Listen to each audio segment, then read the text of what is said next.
I'll work it out. I realized I didn't press record, and I was like, fuck. I was trying to press record, and I pressed record on 29, and I got it. That's so funny. Well, that's, you know what? That's a good chaotic start. That's very us. Yeah.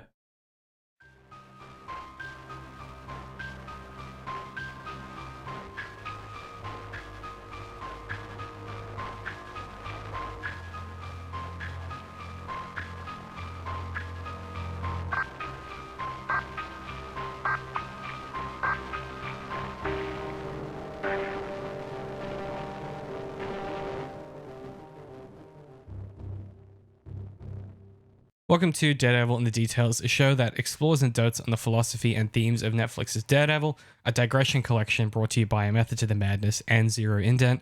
I'm author DC McNeil, and I'm joined, as always, by Patrick from A Method to the Madness for our Season 2 finale, baby. Woo! Cheers. I'll put that in post. It'll be impressive. Don't you worry about that.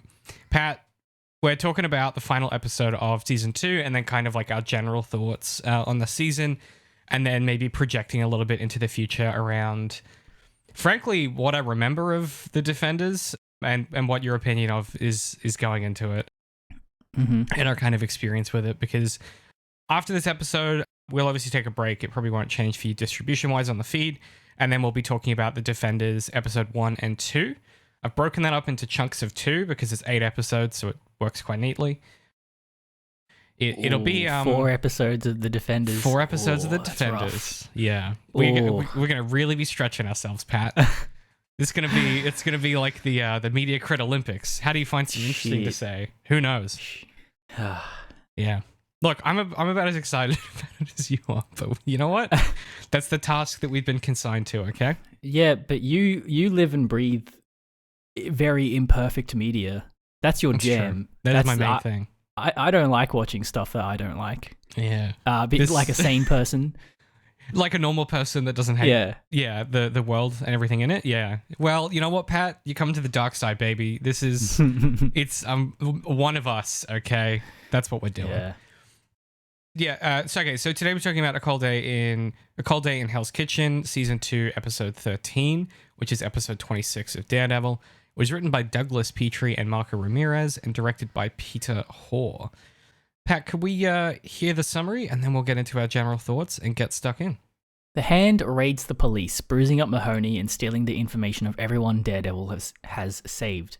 Meanwhile, Foggy takes a job with Jerry Hogarth, only to find himself at the police station consoling Mahoney. Mahoney tells Daredevil what the Hand stole, and so Elektra and Daredevil head out with designs to spring the obvious trap that has been set. They save the hostages, including Karen and Turk, but the Devil and the Blacksky are trapped, surrounded by an army of the Hand. In the moments before the final conflict, the two share an intimate exchange. Then, on the rooftop, they duke it out with Nobu and his men. Elektra sacrifices herself to save Matt, destroying the Blacksky. The Punisher helps Daredevil escape.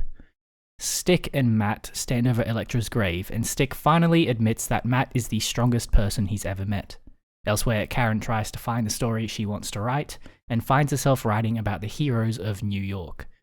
Back at the defunct Nelson and Murdoch office, Matt reveals to Karen that he is Daredevil.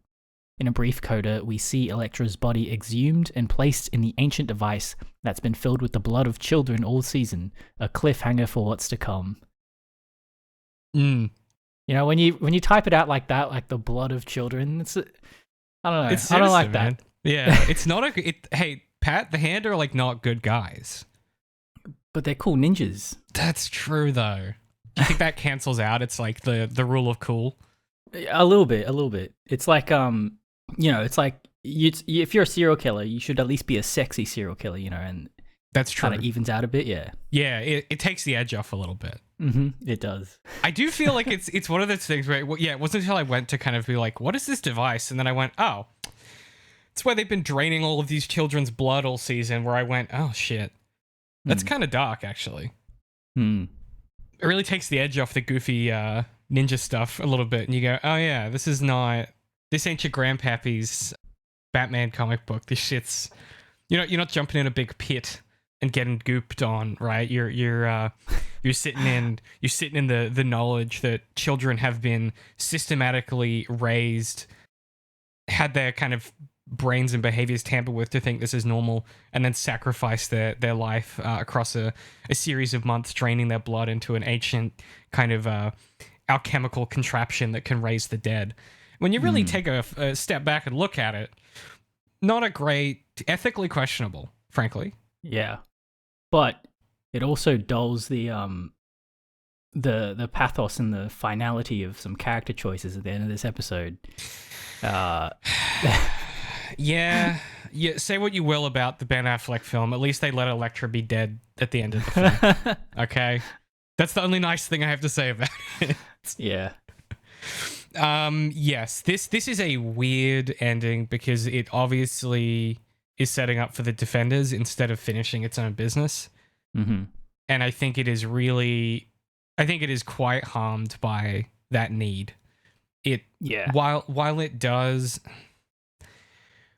finish, right? Like it does finish what it's doing. It doesn't actually see things through. So like, for example, you don't actually get any closure around Karen and Matt. You don't know what that looks like. You don't really know what it means for Foggy to have accepted this new job. You don't quite know what it means for Stick that Elektra is dead. And you also don't really understand what Elektra's sacrifice will do to change Matt, absent the initial action he takes at the end to reveal who he is. And so instead of an episode that is, thinking about those things and dwelling on them, it sort of spends its time with quite a sprawling action sequence, a bit of bonding between Karen and Turk of all people, and then just this weird, like, it feels like a fade to black ending instead of an actual resolution. Mm-hmm. Yeah, that's a good way to put it. You know what it reminds me of, Pat? It reminds me of the way that first... You know how there was that era where they insisted on splitting up all the final franchise films into two? Right. And the part one would always end with the weirdest, like, flaccid cliffhanger. Like Voldemort, retrieves the wand from Dumbledore's grave and then there's a big lightning bolt into the sky for some reason. And you're like, okay, weird. That's kind of fire though. I won't even cap. I like that ending.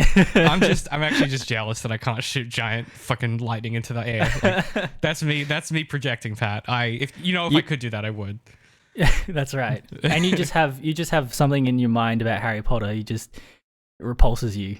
Oh, you just cannot bring yourself to like it. Yeah. It's unbelievable how much I dislike Harry Potter, and it's like got to the point where it's barely a rational part of my brain. I think what happened is whatever that dislike is like lodged in the reptile part of my brain, like from when we were in the ocean or whatever, and so it's just like a primal hatred. Yeah, it's very, very unreasonable. But to the point, to the point where it doesn't make any sense. But I love it. I love listening to you rant about Harry Potter. I did have this revelation the other week that I think it's more of a formal issue rather than like anything else, because for me those were like some of the first books I read properly after kind of like the Edge Chronicles and sci-fi and stuff. And I think at the time I was like, oh, this is what stories are. This is what good stories are. And then I read good stories and went, what why is everyone this is nothing. And I think that was it happened at a young enough part of my writing cycle that there was no going back. Yeah, it was just a timing thing. That makes a lot of sense. I think it happened to me as well. Because there's like certain shows when you're coming up through the world of art and some people go, yeah, man, this is the shit. Then you watch it and you go, I don't really get it. And then you watch actual good stuff and you're like, yeah, okay, now I get it. I get that it's shit. Yeah, you have like a something else to position it against, right? Yeah. And for me, everything is easy to position against Harry Potter because I have so many issues with it. It's almost a crutch. There's definitely a in my future at some point, there's definitely some kind of something in that. I've threatened before to do a live stream with Darth where we just talk through all of my laundry list of issues with Harry Potter. And just really anger the audience for no reason. It is another one of those things for you, The Walking Dead? The Walking Dead's an interesting one because I think The Walking Dead is, because it's TV, I think I view it differently. The Walking Dead for me gets away with a lot more because TV is sometimes, it's okay for TV to sometimes not be good for me.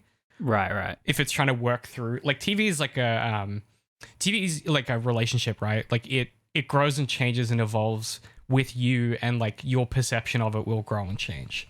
And so I think The Walking Dead, it's less that I have a laundry list of issues, and it's more that I find it fascinating that they can put so many good ideas in practice and then and put in so many bad ideas in practice almost seemingly concurrently at times. Like season 10 is just, here's a really good idea. Here's a dog shit idea. Here's a really good idea. Oh, we shit the bed again. Here's a really good idea. We don't know what to do with it. Like it's just this constant state of panic where it feels like every time they have a good idea, they're like, I don't know what to do with it. That does sound compelling. Won't lie. It is. It's like you can't look away. It's like a slow motion train wreck. But then the ideas are so good because the source material is so good.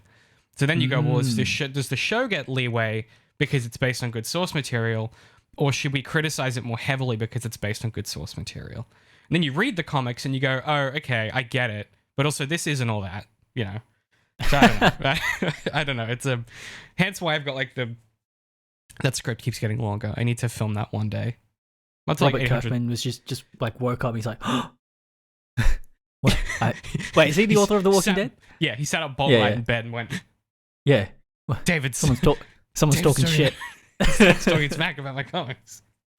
Okay, let's talk about this episode. So I want to come back to the Walking Dead thing because I think there's something interesting in the ending of this that is in conversation with prestige TV of that era, especially when you compare it to something like, God forbid, Breaking Bad, which we never bring up on this show, and shows of its kind of contemporary shows at the time. I think there is we'll talk about the ending when we get to it, because there is a lot of interesting structural maneuvers they're trying to achieve, and none of them work really for me.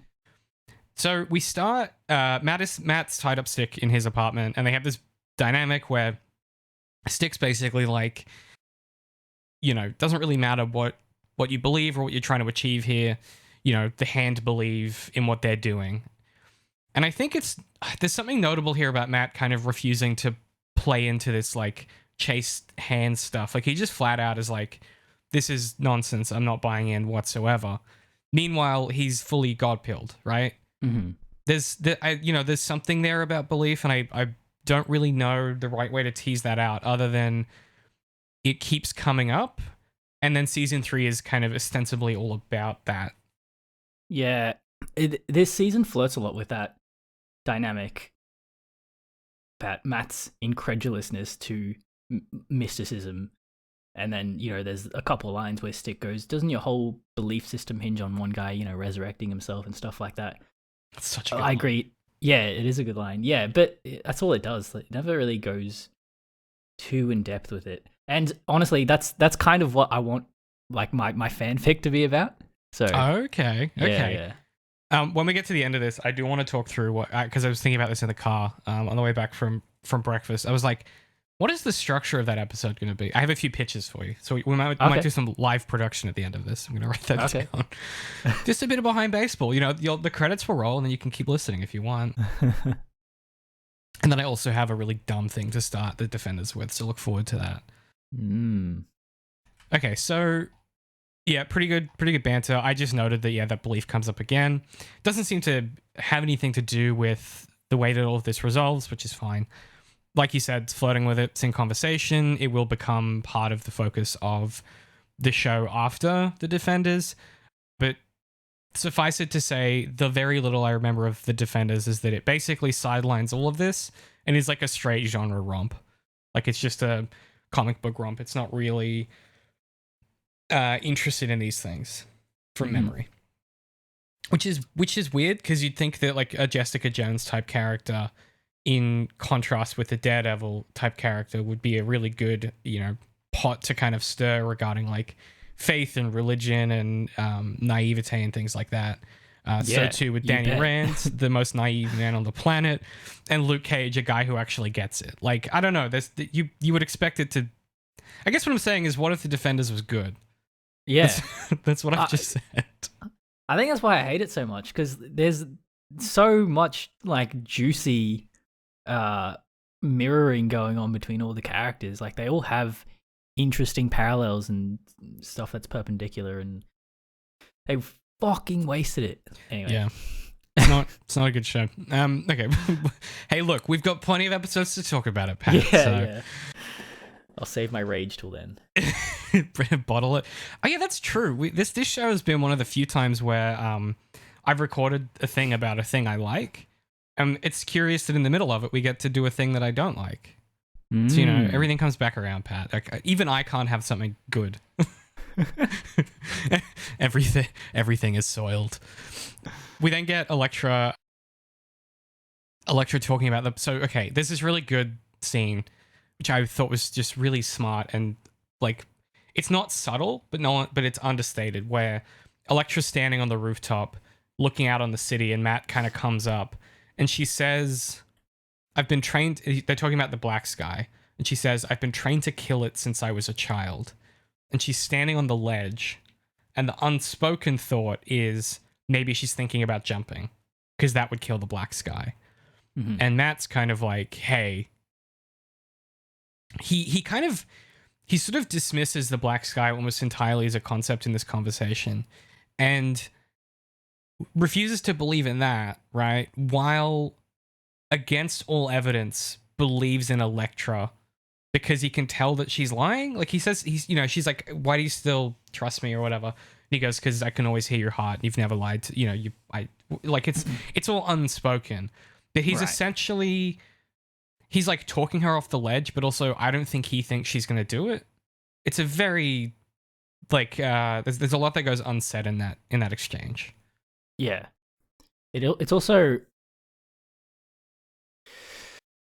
it's interesting that I feel like it kind of reveals a new dynamic about why Matt is so invested in saving Elektra. He says the hand masks their heartbeats, but yours is always like loud and clear. Meaning that like while Elektra does have some like inherently evil qualities about her, she's like earnest about it, or like she's honest about being kind of evil. And that something about that appeals to Matt, I suppose, which honestly makes sense, like. Yeah, Catholics, man. Be honest about how fucked up you are, I guess. Yeah. I don't know. The other thing this does for me in context with Stick in the previous scene, right, is Stick says, listen, the hand believe it whether, it doesn't matter what you think. They believe in this stuff. And Elektra effectively is towing the same line as Stick, where she's saying, Stick made me like this. He trained me and indoctrinated me into this system. And despite all of that, Matt is still able to dismiss it because of exactly what you just said, which is all of those things are things other people are saying about her or about the world. That's not got anything to do with his perception of her. Mm-hmm. And I think that's I think for her, when we talk about their relationship being special for her, he's the only person where that's the case. He's the only person that doesn't look at the kind of pile of stuff that other people are saying about her. He exclusively looks at what she does and what she says. And that kind of positions him far more intimately than everyone else who sort of, I guess, in some ways views her as property or a weapon, or however you want to conceptualize the Blacksky, whatever that ends up meaning. We don't really know yet. We just know that it's a weapon. We know that the hand is built to serve it, but functionally we still are unclear what the Blacksky is, which I think is part of where this being a cliffhanger for the Defenders sort of fails the conclusion of this season. If I was writing this, we ought to know what the Blacksky is when this season ends, because that's what the season's been about. Yeah, and like, to me, it kind of seems like the mystery of what the Blacksky is the only chip that the Defenders has to play with, and so they had to leave it. Well, it's the only chip they think that they can play with, right? Yeah. Because they refuse to play with the interesting chips. They're like, oh no, the plot one, and you're like, no, what? Why? Hang on. Okay, sure. Yeah. I know what you're saying though. Yeah, if they'd done that, but if they'd done that, it would have forced the Defenders to write an interesting show. You know? Maybe. Or maybe it just would have been extra bad, like even worse than it is Could now. you imagine? That'd be delicious. Yeah, look, I mean, the other thing that does for me too is, so we know that Elektra is thinking about the fact that, and again, the unspoken thing is we don't know if she's standing there thinking about killing herself to destroy the Blacksky to harm the hand and like take away their object of desire, or if she's doing it because of some self-pity or a self-view, or like that she's starting to realize that her entire life has been part of this kind of game of checkers, I guess. Unclear, and I like that ambiguity because it means that when we get her decision later on and the conversation she and Matt have before the very end, it adds a lot of texture to that because you have to start going, why, what is it that both of these people really think about each other, and how honest are they being with each other at any given time? And also, to what extent can they even be honest with themselves in order to be honest with each other? Because I think that's the big thing we get with obviously Karen and Matt, in contrast with with Matt and Elektra, where Karen knows the real Matt, as it were, right? The guy who will do anything to help people, and then Elektra knows the real Daredevil, and those two people aren't necessarily the same. We've talked about that a lot before around how Matt maybe enjoys beating people up a little bit too much, and we obviously get that, toward the end where he says, you understand this is part of me. Those ideas are definitely in conversation. Like, it's sort of, I like that it's unsaid, because then you can start to tease it out and go, well, what do I think about that? Yeah, good show, still good. Next scene we get is Hogarth and Foggy. Now, this is after Jessica Jones, so if you've watched Jessica Jones, you know who Hogarth is. If you haven't, you go, who is this? And then you go, hang on. It's the Matrix lady. You go, hang on, that's famous character actress. It's good. She's great. I love her anytime she's on screen. Really has that energy. Helps that Carrie Ann Moss is a fucking brilliant actress. I don't know. But yeah, really, really good dynamic. And I also think it's really notable that she immediately offers to put Nelson's name on the door. This is a guy who after they were interns, the first job he got, he started his own law firm, completely bombed the Punisher case, but is such a good lawyer and like has made such a good reputation for himself that, a couple of years into his career, he's got his name on the door of like one of the biggest firms in New York, right? That's notable for me. Foggy's going places, Yeah. I mean, he's just remained so consistently, he's just so consistently like made the right decisions, I feel. And it's kind of like the show rewarding him in a sense, because he hasn't fucked anyone over. Like he's made an effort to support his friends, and like he's just like, there's just nothing really wrong with him, and he's the one that's been like kind of fucked over a bit. We haven't really talked about the moral universe of this show as much as I expected us to. I guess it's because season 3 is more about that, but like, yeah, who gets punished and who gets rewarded is interesting. We talked about it a little bit with Ben in the first season, and sort of the ways in which people's natures kind of force them into the ethical choices that they're making and their ethical frameworks. But yeah, it's noteworthy that Foggy gets not everything he wanted, but he gets the complete life, right? He gets his name on the door, he gets a big paycheck, he's able to settle up with Josie. He gets the girlfriend who genuinely cares and supports him, and he's going places in his career. He's a good person, he's a good friend. He has lost Matt, of course. Like there is a price to be paid. If we talk about characters getting what they need at the expense of what they want, this is Foggy's moment of that, where what he really needed was to let go of this relationship and move forward, even though what he wanted was to make Nelson Murdoch work. And he gets rewarded for relinquishing that and proactively ending things with Matt, right? And so I think in some ways that's if there was a moral universe of Daredevil, it's characters realizing what they actually need and acting on it instead of constantly living in self-doubt or self-deception or whatever. Yeah. Is that a who's that guy? The Save the Cat guy? Is that one of his isms? Blake Snyder? Yeah, Blake Snyder. Probably. Where would I have got Characters that getting from? what they need instead of what they want. I mean, that's just old. That's old school. That's everybody. I feel like that's Yeah. That probably. also that's probably Harmon actually, because that's the story circle. Yeah. Okay. I need to ask you a question, which is such fucking stupid. I was watching this the other night, and I was like, I bet Pat will have an interesting answer to this. So Matt and Elektra go to Potter's workshop, where two things happen. Matt's like, hey, I need you to get me a suit for Elektra, which doesn't end up stopping her getting run through with a sword or whatever, but I don't know, man. Whatever, fine. Even though Daredevil's suit deflects a bullet at one point. I don't know. Anyway, it doesn't deflect a bullet, but it slows it down. Regardless, so Potter gives Matt the new Billy Club, which is rad as hell, and seems really OP. And I'm kind of glad that it never gets used again in some ways, because it is crazy. It's like a nunchuck, gas-powered grapple hook. Yeah. It's the most Batman-ass shit of all time. Like this is a grapple gun, guys. Okay, I've seen Batman. I don't quite know how the physics work on that. How he can like untangle it once it's tangled around a cross beam, but button, or he kind of, yeah, he kind of does the whip thing, I suppose. I don't know. But it's cool. It is cool. It's like very textured. Seems very high quality, Yeah, I was thinking about that. Potter, like, he knows what's up. He's good at this. He does. Yeah. How long do you reckon he's been cooking on this thing? You reckon he's been working on this for a couple months?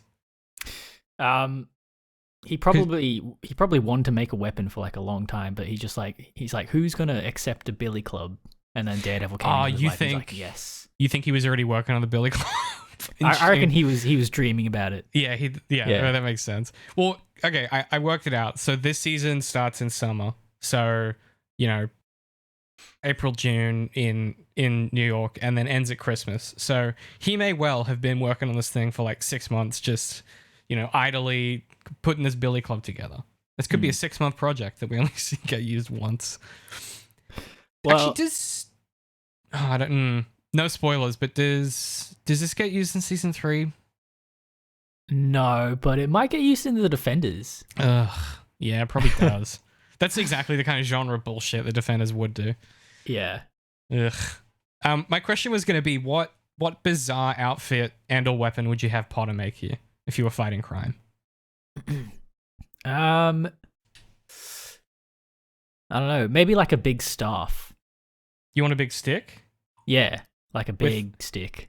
Yeah, and like with like all kinds of fun buttons that do different things. Like you point it at like a light or something. You push a button and it like hacks into the network and turns off the light, so you can do your big time Daredevil fights in the dark. Yeah, that's right.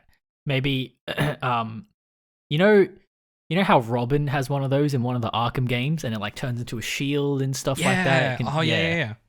Yeah, maybe like one of those. he's it's like and he holds it and it goes and the shield comes out. Yeah. Yeah, nice. That's rad. What outfit wise? What's the vibe? Something like Nightwing. Okay. Yeah. You want that kind of athletic. Yeah. No, athletic no capes vibe. or anything. Yeah. Yeah, the cape always seems like that would get in the way. Hey. Yeah, absolutely. Also, does that surely not make you less stealthy? Isn't that ruffling all the time? Not if you get the super nanotech microfiber cape that Batman has. If you get that good shit, that ain't making a noise, no doubt. Okay, I like it. So staff and shield tool. Yeah. You also have to wonder is because I feel like Potter could make you anything. I was trying to think if there's like anything that he could make you that would have day-to-day practical use. I literally couldn't think of anything. A cane. A cane. I was thinking like shoes that you never have to replace or something. Oh yeah. Because he could make you like a nice pair of.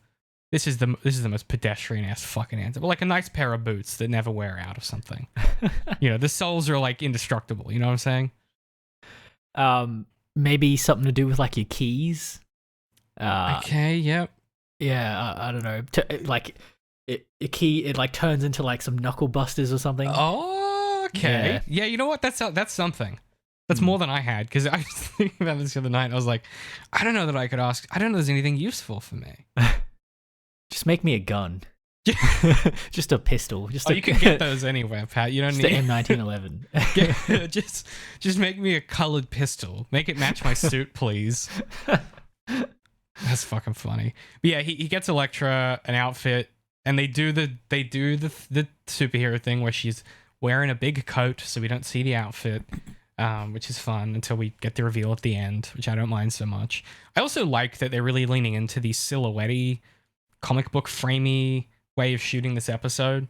You get a lot of people on rooftops, in powerful silhouettes and in against really angular lighting with silhouettes and stuff. It's very they're leaning into the comic book thing without ending up in the Ben Affleck territory. No one's a big rubber man yet. You know how when Melvin's fitting them out, he says some of us in Hell's Kitchen really know who's really looking out for us. And I thought that made a lot of sense because that made a lot of sense that Daredevil has like an underground fan base of like people who are kind of outside the law but not necessarily bad guys. Like they know what's up. They're like Daredevil stands. Yeah. Really subtle world building. Yeah, it was just that little texture. Bit of world building. Yeah. It also implies that maybe Potter's out there telling his other less than legal friends, "Hey, this guy's on the level." Yeah. Yeah, he's cool. Which makes sense. He would. This is the other aspect of this that I think is really clever. Is you get Elektra seeing Potter.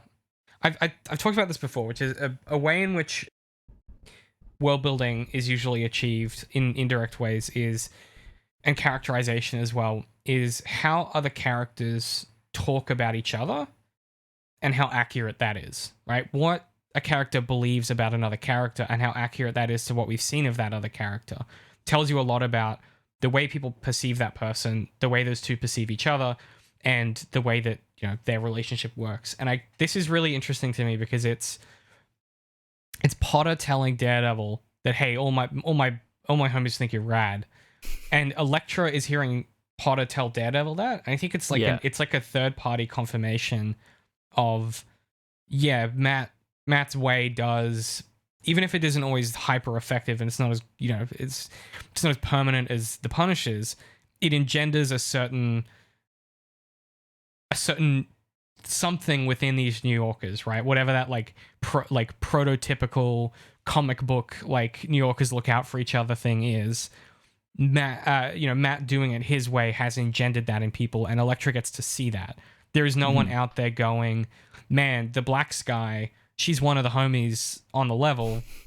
There's I think it's a nice little maneuver that again just really reinforces Matt's, people get it. The people that aren't fear-mongering or corrupt, they understand what he's doing, and they're like you said, they get it, and they like him, and they like what he's up to. Yeah, I don't know. I feel like it's kind of the same case with like all the Defenders, because it's sort of what like the Kevin Feige sales pitch for the all the Defenders shows were. They're street level heroes. And like no one knows about him except for the people in the know, the actual people on the ground in New York, and that's a cool setting, honestly. It's far more interesting than to me. Okay, here's the thing. For me, that's far more interesting than the big stuff, but it's only more interesting because the big stuff exists. Yeah, right. Yeah, and that's where you get into this interesting territory of you could tell a story that's just this. You could watch, if there is a universe where you could watch these shows having never seen any of the other external content to these shows. That universe can't exist because of the proliferation of Marvel stuff in the 2010s. But there is a theoretical way in which this show functions outside of that framework. Mm-hmm. Yet this season can't exist outside of the Defenders because of how it ends. Mm-hmm. And that for me is when I said my issue was like more of like a structural one. That's where I have a gripe with how this resolves, because of exactly what we're talking about, which is in a lot of ways, these are self-contained stories that are interested in, these are characters who live, even though they're all within the same city, they live in their own spheres of being, right? Daredevil's in Hell's Kitchen, so is Jessica Jones.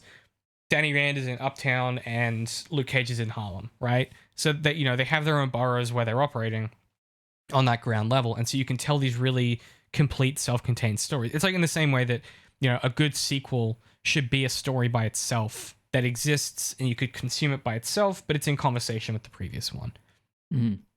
If you want to do that, you have to finish it. And this feels like they did, and then someone went, hang on, just cut the last 10 pages of that script because we're actually going to use all that for the Defenders. So just cut that out. And the natural consequence is this stuff is really cool and then gets completely forgotten about in some ways. But yeah, you're right. That is what should make the Defenders really interesting. And it's some of what makes it, interesting. It doesn't, Yeah. I don't know. Yeah, we'll find out because I don't remember shit about it. Honestly, me neither. Yeah. Which is not a good sign. I don't think. Okay, did you pick up on this? So they go and get her suit, and then we cut to Frank going and making the Punisher outfit. And also, so he goes home to make the Punisher outfit. Yeah. And I do not know what to make of him going home. Is it like catharsis? Is it like reminding himself of why he's fighting? Is it purely for supplies? What do you make of that character choice? Yeah, I think it is kind of catharsis. It's about like moving on. It's about like, I don't know, like he is all throughout the season, his entire like psychology is the cornerstone of him is, you know, that tragedy is his backstory. And there's a lot of things in this particular scene that sort of symbolize him letting go of that. Like, for example, he goes to play a note on the piano, but he almost does it and then he doesn't. Stuff like that. And obviously, you know, he burns the house down later on. That's a pretty overt symbol. Look, the Punisher's a very literal guy, okay? and you know, just the whole thing about how when he's got the Colonel says, you know, like, if you kill me, you'll never get answers about your family, and then he just shoots him in the head. Well, one shot, one kill. It's like, I feel like it's not a moment. He doesn't have a revelatory moment. It's just like a very slow process of him getting over it. And I don't know. It's kind of subtle and interesting, honestly. That's a really good observation. I think the reason I had that question is because, as what you just said, is that there's never one moment where there's no revelatory moment. It's a slow process of change.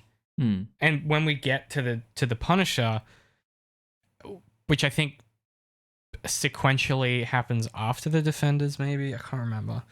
It's all a bit fuzzy, but yeah, I don't know.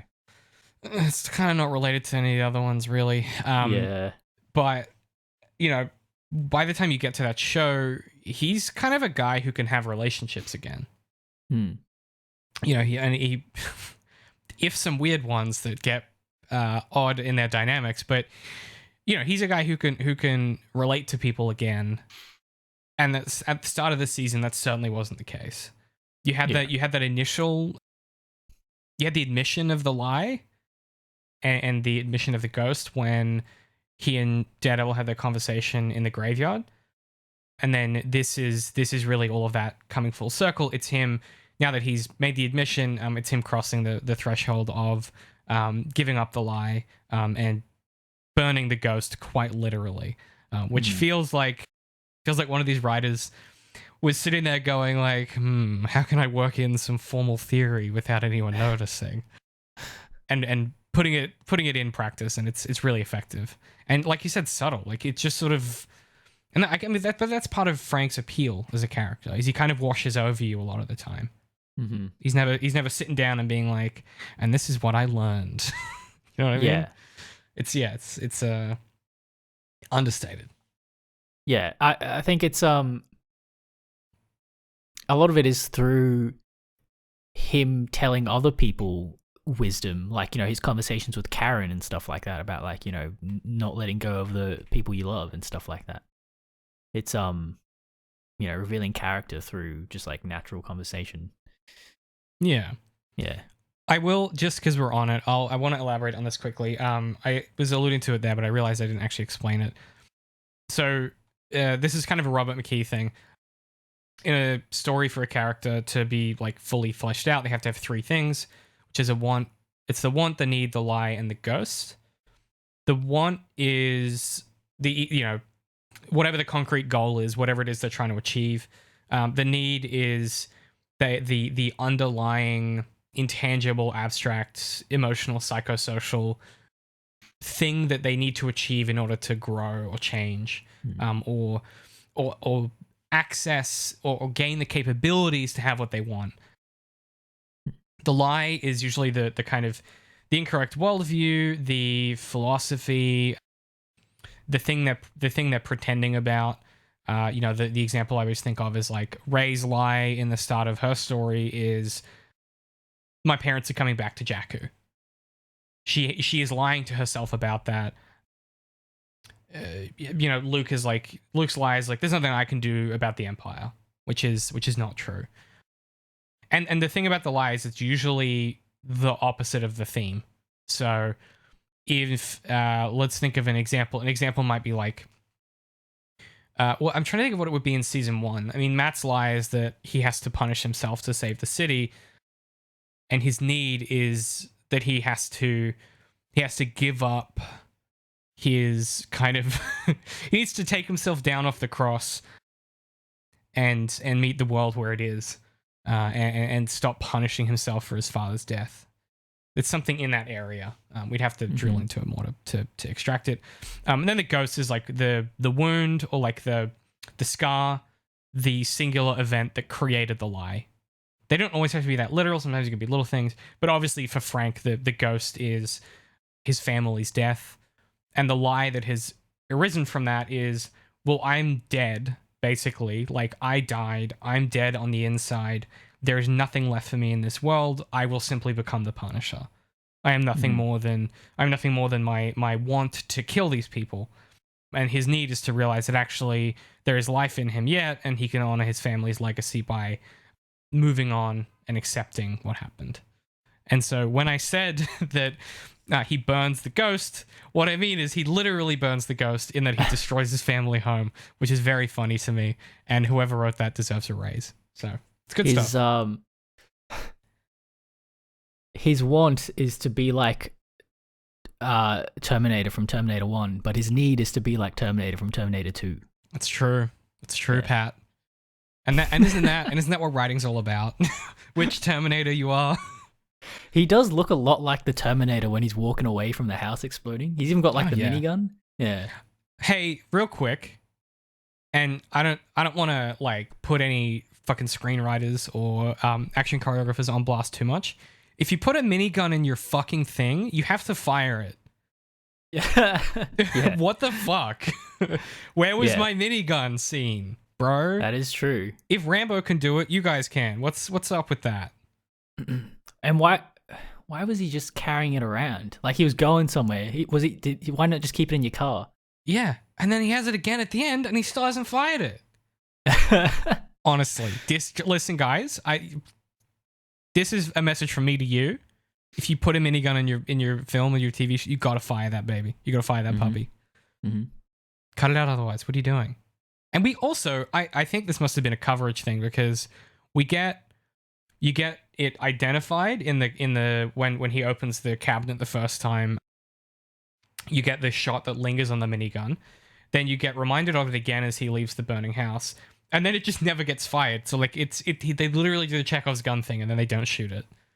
You know how you could have resolved this is at the end, instead of him snipering from a thing, he actually is on the rooftop and he just like mows down just hordes of ninjas. Yeah.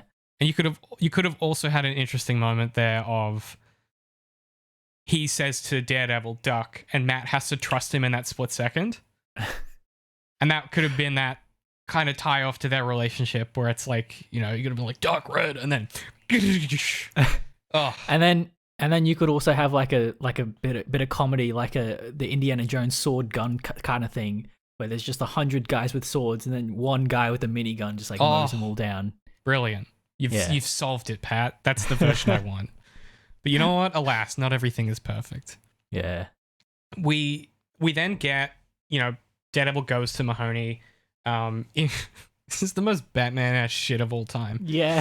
He's just standing on a fire escape and the police commissioner comes out. It's the most Batman and Gordon-ass shit of all time. It's cool.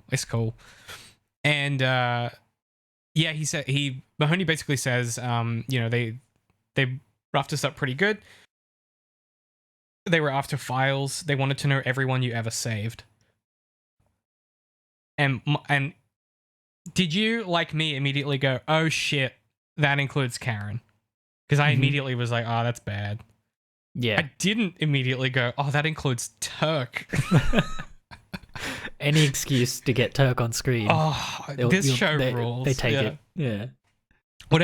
Whoever is pushing for that in the script, I imagine it's just one writer in the writer's room every time. He's like, oh, you know who we could include in this scene is Turk. You think that's what happened? Or you think he's waiting till they're about to press print and he quickly jumps on the word processor and he's like, quick, insert Turk into this scene. In that montage in season 1, it's like, and then Turk is also running away in slow motion. Yeah. they get to laying out the production cycle and they're like, how did Turk get in here? He's like, what? He's like, oh, that was always the plan. Don't worry about it. And then that guy sneaks into the Luke Cage writer's room, just writes Turk into there as well. Yeah. Finds his way to the defenders. Yeah. Turk in. Hey, I'll be honest. If they put Turk in every season of all of their shows, and that was the connective tissue rather than Claire, I wouldn't be mad about it. Oh yeah. I hope he's in Daredevil Born Again. God, could you imagine if he isn't? That would be heartbreaking. Yeah, rough. Okay, so yeah, it's a really great exchange. You also immediately go, this relationship between Daredevil and Mahoney is a little bit more tenuous than we first thought. There's a little bit of animosity there. And Daredevil kind of basically says, hey, dispense with the theater. Like, just tell me what they wanted. Mm-hmm. I'm not really sure what to make of it yet. I think it's really doing a little bit of legwork for next season, maybe. It's hard to really put my finger on what role this plays in their characters, other than, I guess, giving us a definitive, this is where they stand before the Defenders. I don't know. Yeah, I'm honestly not too sure. I just took it like he's kind of a bit hostile toward him because he's the reason why his mom got threatened. That's true. Yeah. Oh yeah, I didn't put that together. Yeah, okay. Yeah, that makes sense. Yeah, I'd be miffed too. I'd be a bit like, yeah. Be like, God, come on, man. You're the guy that's supposed to look out for everybody. Yeah. It also, like you were saying a little bit earlier around like the texture and the world building stuff. This also gives us a pretty good indication that the police are completely powerless against the Hand. Yeah. Like utterly powerless to stop them in any way. Like they just walk in and take all the files. That's crazy.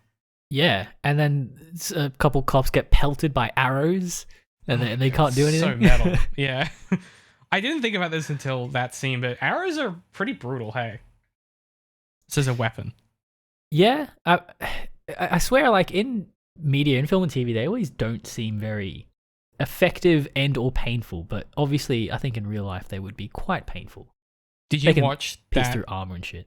Taron Egerton Robin Hood movie where he's doing like gun kata but with a bow and arrow? No. It's so funny, man. You gotta watch that film. It's so goofy. He's like doing a big flip and shooting an arrow, but the arrows are basically bullets. Nice. So if you want to see, are there any Matrix things with the arrows? Oh yeah, tons of. They do that every time they can. Yeah. He'll run through a room and he'll do a big time knee slide in slow motion and start firing arrows as arrows whip past his head and stuff. Okay. He might do a somersault off of a roof and shoot an arrow. He's a big time. The highlight of his career, I'm sure. Oh, you imagine he's talking about that? Yeah, it's what's the gentleman fucking film? Why can't I think of what that's called? By Guy Ritchie? No, the thing that made him the famous. Kingsman. The Kingsman. It's like the Kingsman, Blackbird, and Robin Hood. You're proud of that? Like he's like, yeah, I liked it when I did the big flips. By the way, Blackbird Apple TV show, Terran Agent, very, very good. Shockingly, I mean, everything Apple puts out is great, but yeah, highly recommend. It's a crime drama where he's like a big time drug guy and he gets chucked in prison, and they do this plea deal where they're like, if you can get this guy to confess to this murder, we'll let you out. And it's just like, it's one of those shows that goes for the sinister gross out and absolutely sticks it. Really, really compelling. He's great in it. He plays him and Joseph Gordon-Levitt definitely got typecast into the same roles at the same ages. Where like, for some reason, at about the age of 25 to 30, they're just like muscle-head Italian dudes. Where they're these muscle-head Italian immigrant kids where they're like, yeah, I'm from New York and I'm Italian. I don't know why that happened. I don't know what screenwriters are doing when they're, casting directors, but he's that guy now. I feel like Joseph Gordon-Levitt is a bit more diverse. He's got some. There was about a 4-year stretch where that was all he was doing, though. Oh, like really? the Don John era. Yeah. I kind of suppose, yeah. Yeah. I guess he wrote himself into Looper that as well. Yeah, Looper. Yeah. Exactly. Yeah. It was just a period of time. Pat, there's a time in every man's life when when he too plays a meathead Italian mobster. Yeah. I have a question. Just got to be supportive.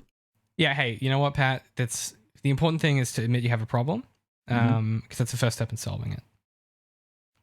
Who, and if you know this and it's a spoiler, don't tell me.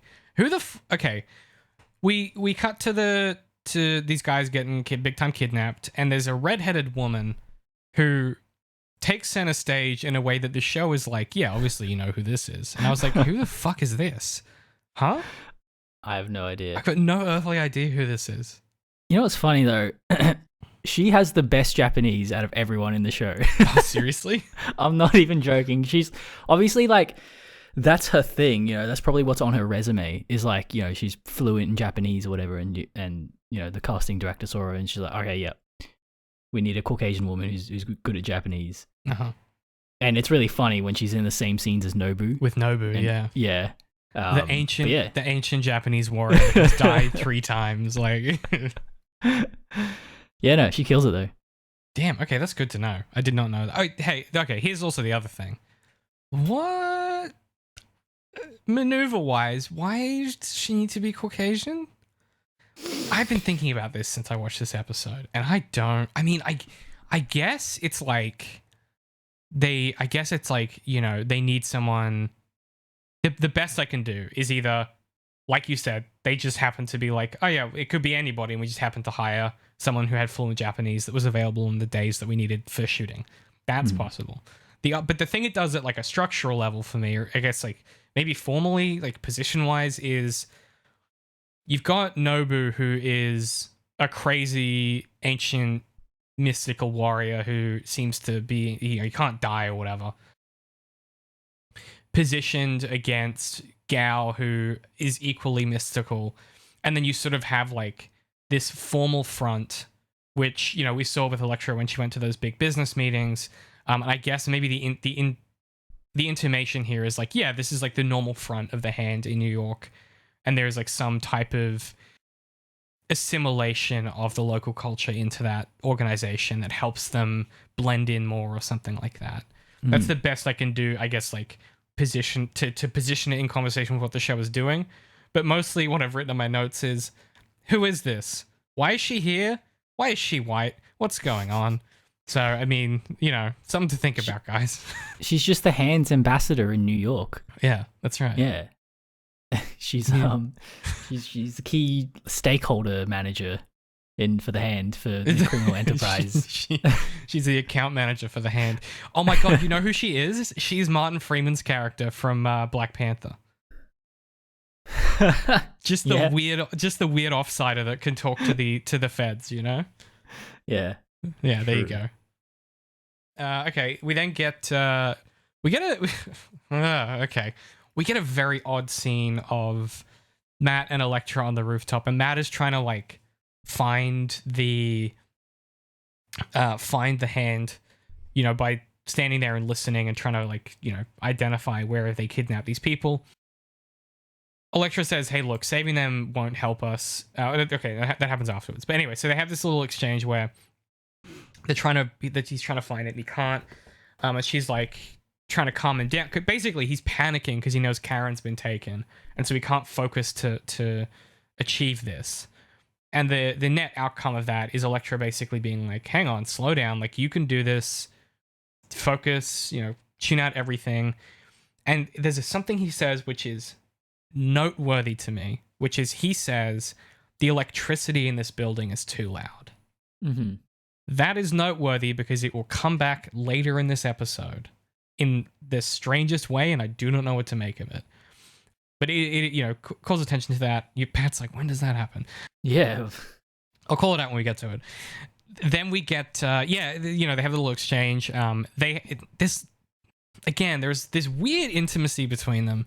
Like, it's just the vibe is very intense, I guess is the only way I can think of putting it. In this moment of like heightened drama, the intensity between them is also heightened.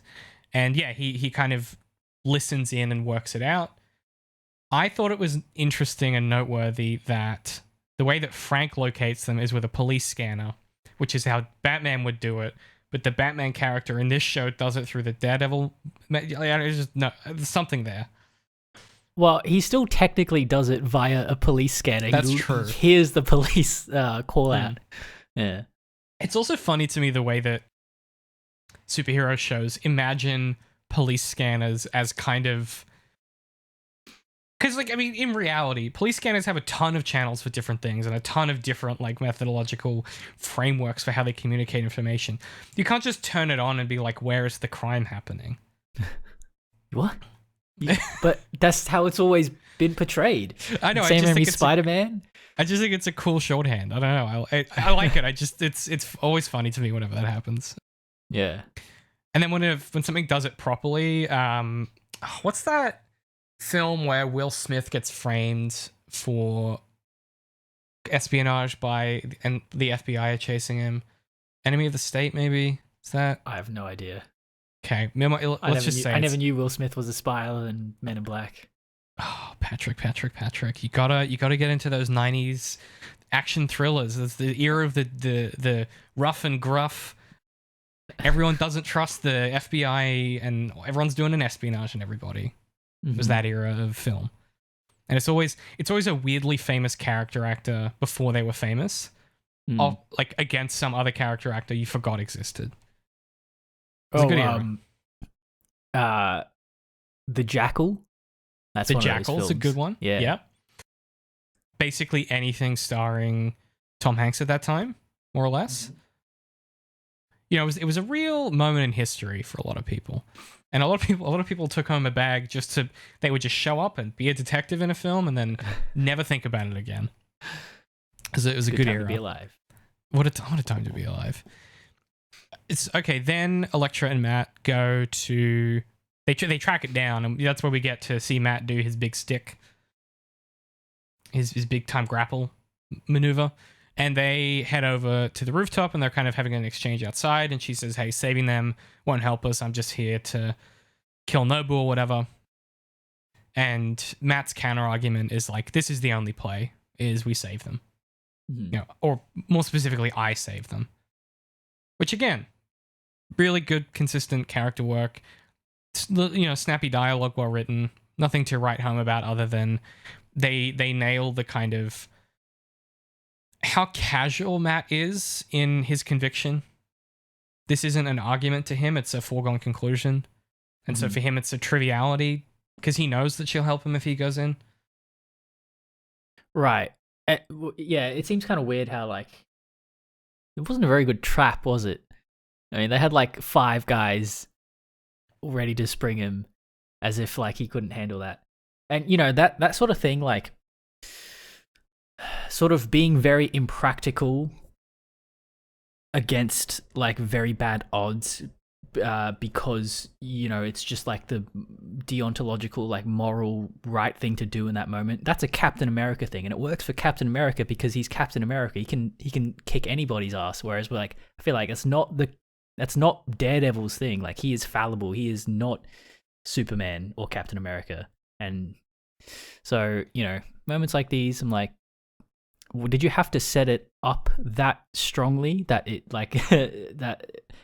I feel like you overplayed how dire that trap was, but it's all right.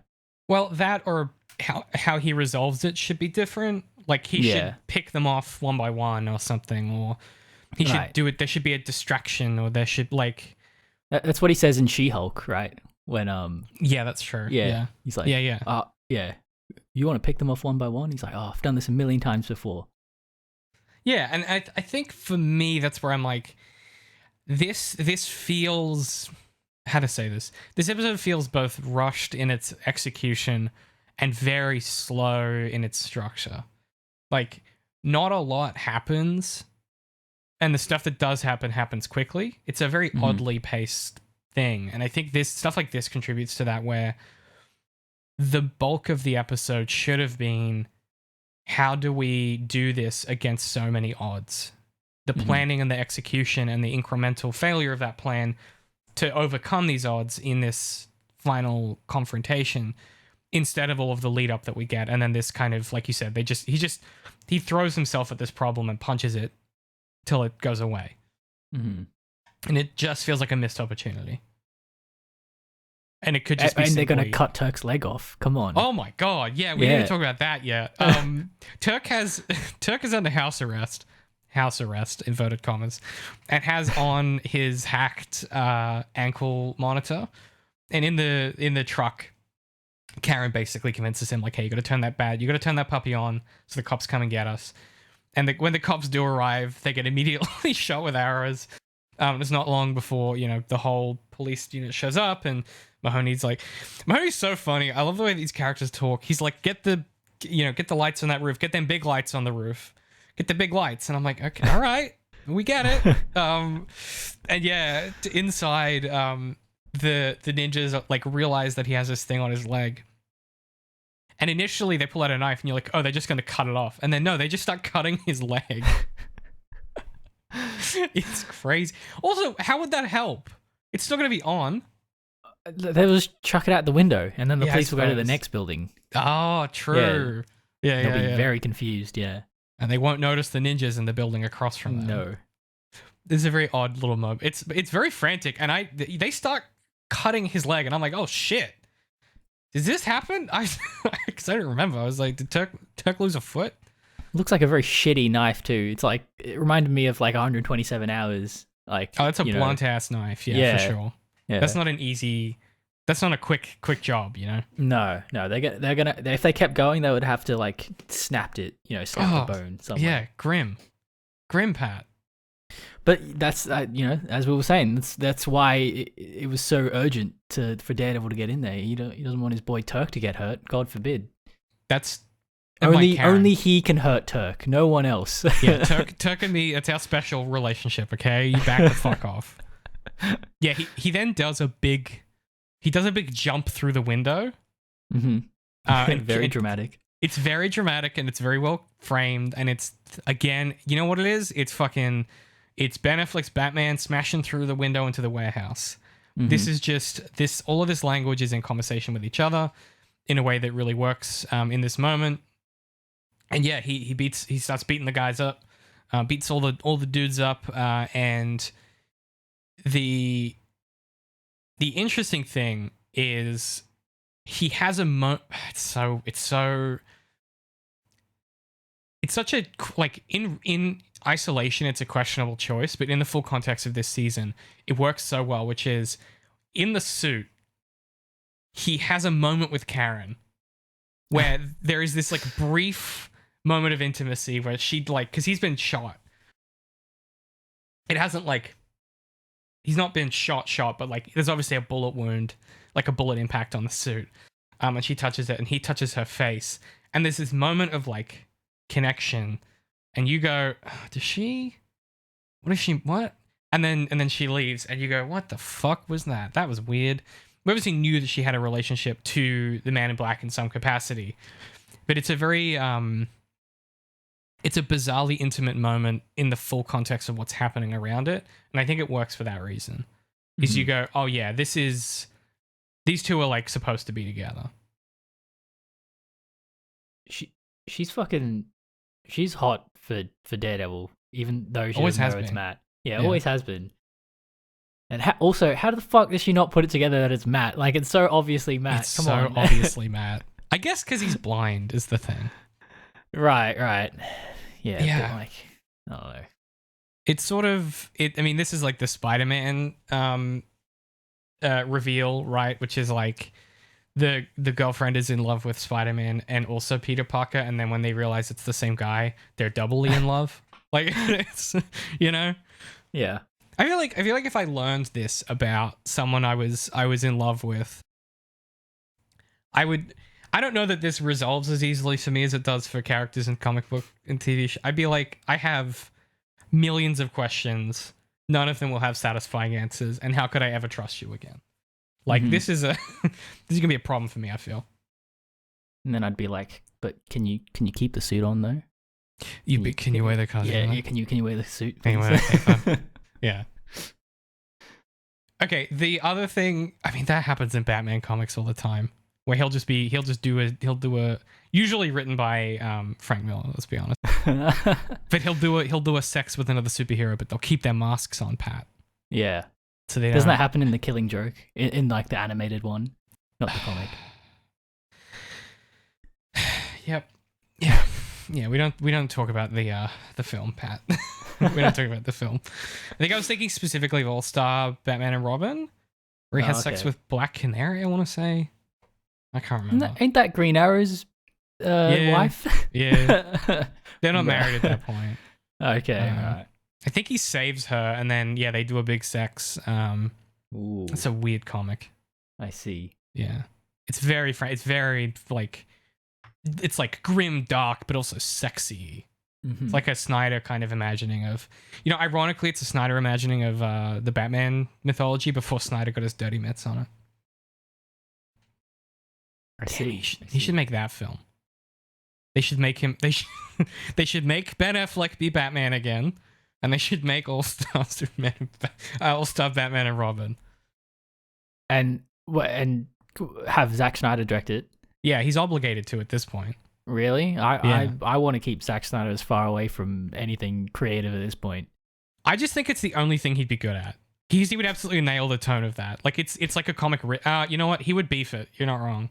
I think he needs to have like very limited creative freedom. He needs to only like have mild input on like cinematography and like zero input on writing, and just like let him control the actual production of it.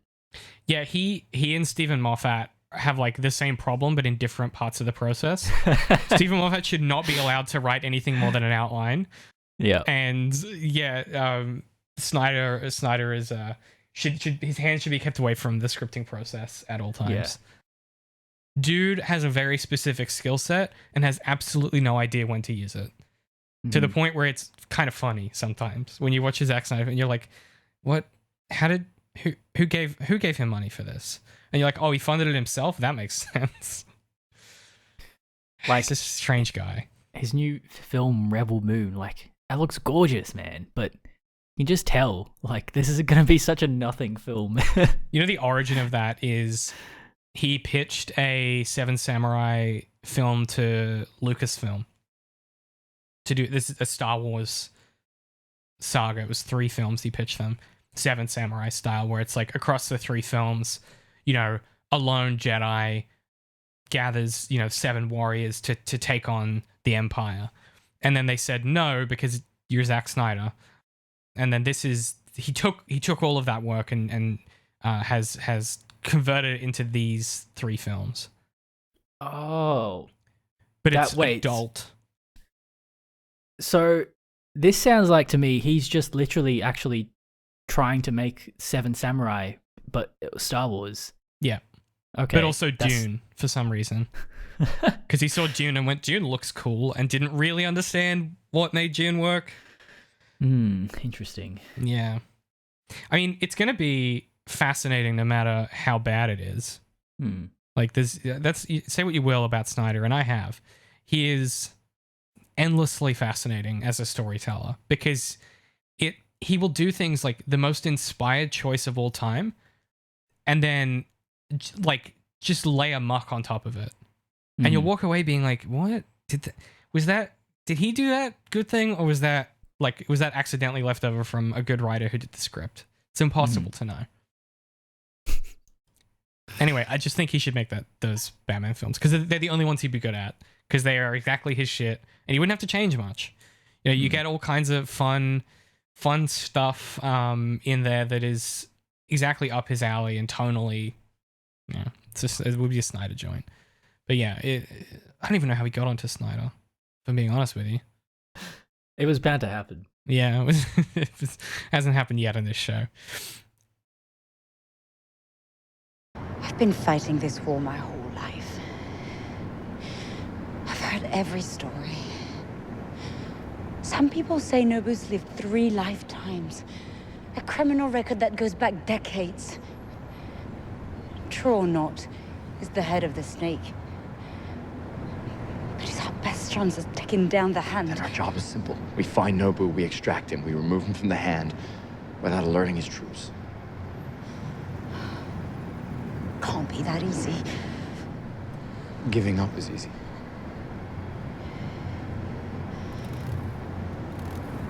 You will kill him? No. I would make him a martyr. I wanted to throne him. Defrock him and let him rot in a cell. Show this cult of his that their holy man isn't anything but a guy.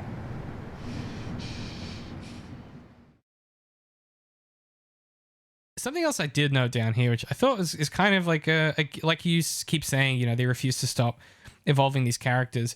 Mahoney and Karen's relationship is pretty fascinating, where he kind of has this distant respect for her, where he's like, how are you always around when the shit hits the fan? Like, what is, you know, everything goes to shit and you're always here? Yeah, why is he not more suspect? Like, why does he not like admonish her more for like always being at the center of, and you know, she's like escaped police custody like 3 times by now. It's like he just, maybe at this point he's just like, oh fucking, yeah, he's consigned to he just it. accepts it. Yeah. Yeah, exactly. I mean, you would after escape from police protection number 2, you'd be like, well, Yeah. Karen's gonna Karen, like just like one of those cats that like always manages to escape somehow, Yeah. and they come back like 3 days later. Yeah. yeah, that's, you know what, that's a really good analogy. Then we get, I don't know what the exact line is, but I think it might be Mahoney. I don't know who says it, but I think he's like, you know, we're about to witness the death of heroes in New York or something. Is that Mahoney that says that's that? Karen to Foggy, I think. Yeah, that's right. Yeah. And it's a really poignant line. Like it's just one of those lines that comes out of nowhere. I'm a bit confused about that line actually. Explain it for me. What's the meaning of that? So Karen knows that Daredevil's in there, and she knows that Daredevil has help, right? I think what she's thinking is, if Daredevil dies at the hands of these guys, it's not just that Daredevil is dying, but it's like the spirit of heroism in New York, and the fact that like every New Yorker is a hero for surviving Hell's Kitchen. It's playing in that space and is like refracted in her speech or her article later on. So I think it's her thinking through the implications of them. It's Daredevil dying alone and them not doing anything, not being able to do anything to intervene. And the fact that everyday people can't intervene means that heroism is dead. Like if he doesn't succeed and defeat this kind of extraplanar force of evil or infection on the city, then it inherently takes the agency away from everyday people to survive the city and gives it over to the hands of these people. I see. But she's assuming that Daredevil's going to die. Yeah. Okay. That's a bit... yeah. Wow. What a lack of faith. Yeah. I mean, to be fair, did you see how many fucking ninjas there were, Pat? Oh my god, there are so many ninjas. Yeah, but it's Daredevil. Yeah, but there's so many...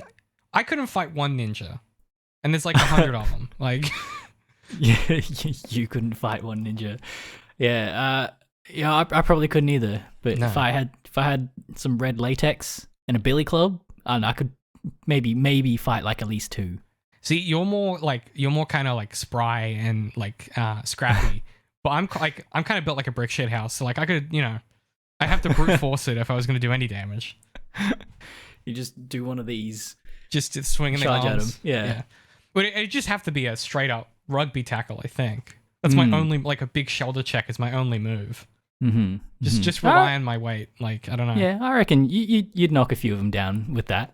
Yeah, that's what I'm saying. I don't think I'd win, but maybe I could give them a bruise before they kill me. I would not be a good offsider. Oh my god, you know what I would be? I'd be that kid in The Incredibles who like is trying to be Mr. Incredible but doesn't have any powers and is just a complete nuisance. That would Syndrome? be me. Yeah. Yeah, exactly. Yeah. We trying to talk about that film at some point because Syndrome was right. That's a film that really gets its messages confused, where it's like, oh yeah, maybe if you're born special, that's a problem and eugenics isn't good. And then the film is like, nah, he was wrong for distributing property among the people. And you're like, yeah, what? There is that film is interesting, eh? It's like a super kind of old-fashioned values kind of film. Deeply conservative. It's a nuclear family that is intrinsically special by birth, and the second that someone tries to democratize the concept of power, they step in and stop it. It's fascinating. It's very interesting. And the only reason that they do it is because he's doing it the wrong way, because it's through deception. But then it's like, well, all of history proves that the only way to dismantle the means of power and distribute privately held property publicly is through acts of violence, one of those being deception, and largely, protest and violence. And so it's like, it is just the most conservative, like, empty-headed shit I've seen in a long time. Because when everyone's special, no one will be. Cue evil person music. Yeah, it's like, no, but property, hey, here's a spoiler. Property isn't real. So that's true, actually. So when I say it at the bar, Pat, they all go, wow, he's so socialist. That's impressive. Really? They go, what the fuck is he talking about? What the fuck is he, what? And then they cut you off and you have to go home. Yeah, they go, sit down and shut up and drink your beer, cunt. I don't want to hear about it. We get Matt and Elektra, who are consigned to dying. They basically like resign themselves to it. I think in some ways for Matt, because he's already torched his entire life. He's basically got nothing left to lose. He doesn't think they're going to make it out. And they have this little exchange where I think they're both lying to themselves and or each other. I don't know what you make of this, but he basically says, if we make it, I'll follow you anywhere. She's like, there are really great places we could go to, change our identities and stuff like that. And he sort of says to her, you get this part of me that no one else does. You understand that I need this. I'm truly free with you, which I think is a lie to himself, right? Like, I don't think that's true, but I think he believes that in this moment. Mm-hmm. Because what he needs is someone like Karen who shares his kind of ethical framework and is willing to call him on his bullshit. Elektra just frees him to indulge in the worst parts of his personality and the most destructive parts of his personality. Mm-hmm. Which is, still, it's true that that's a part of him. And it's interesting that it gets revealed. Well, it's interesting that he thinks that is the grand reveal about his character in this very dire moment, like truly in the, the belly of the whale kind of situation, in narrative theory, like that's when the truest part of someone's inner character is revealed. And yeah, I don't know, it's curious how it's kind of like, as you're saying, it's kind of a not a very accurate judgment of who he is. But it is like, it's true that he does have this compulsion to adventure and being Daredevil. And he probably believes that, that is something that he would like to fully indulge in for the rest of his life. But I guess because of the point in the story that this is the turning point where his want becomes his need, or rather, the story pivots, forces him to pivot his direction from his want to his need because of what happens next. Yeah, and he doesn't get to fulfill that. Yeah, and in some ways, it's because, it's not that it's untrue; it's that it's not the whole truth.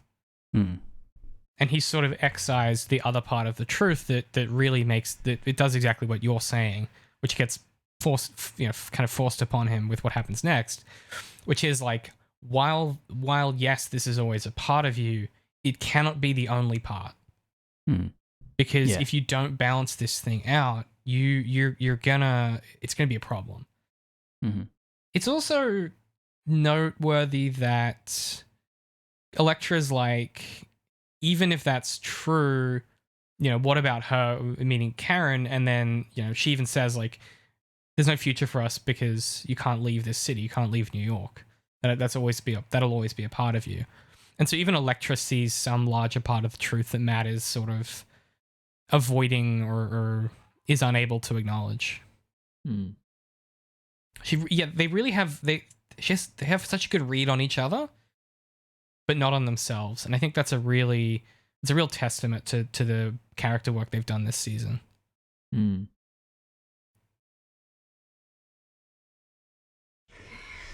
Let's do it. Wait, 1 second. So, what if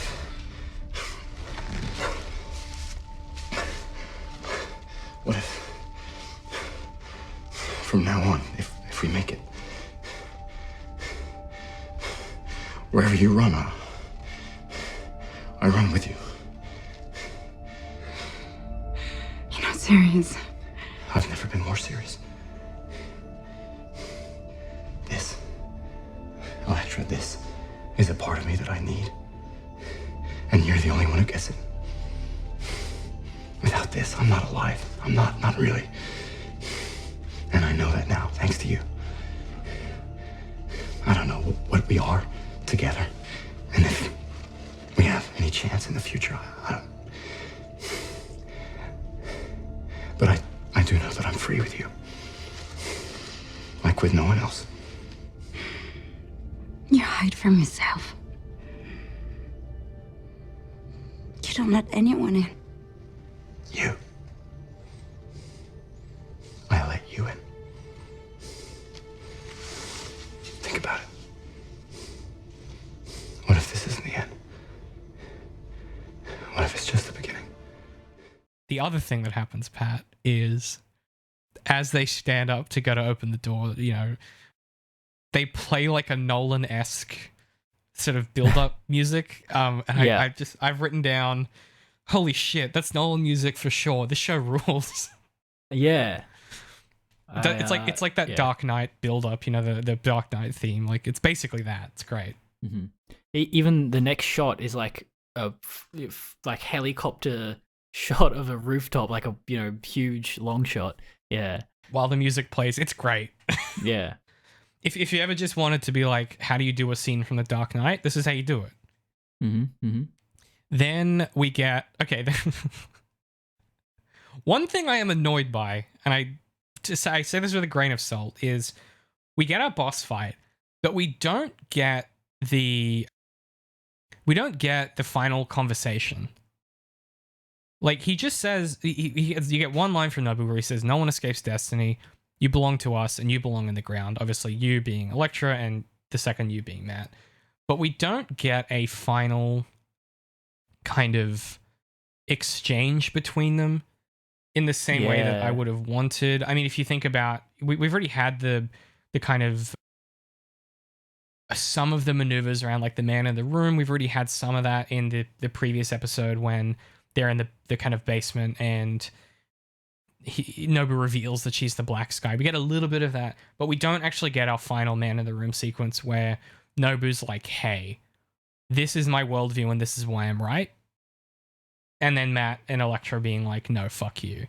We just don't get that. And I'm not, again, I think this is almost entirely excised because it will become it gets displaced into the defenders, basically, is my assumption.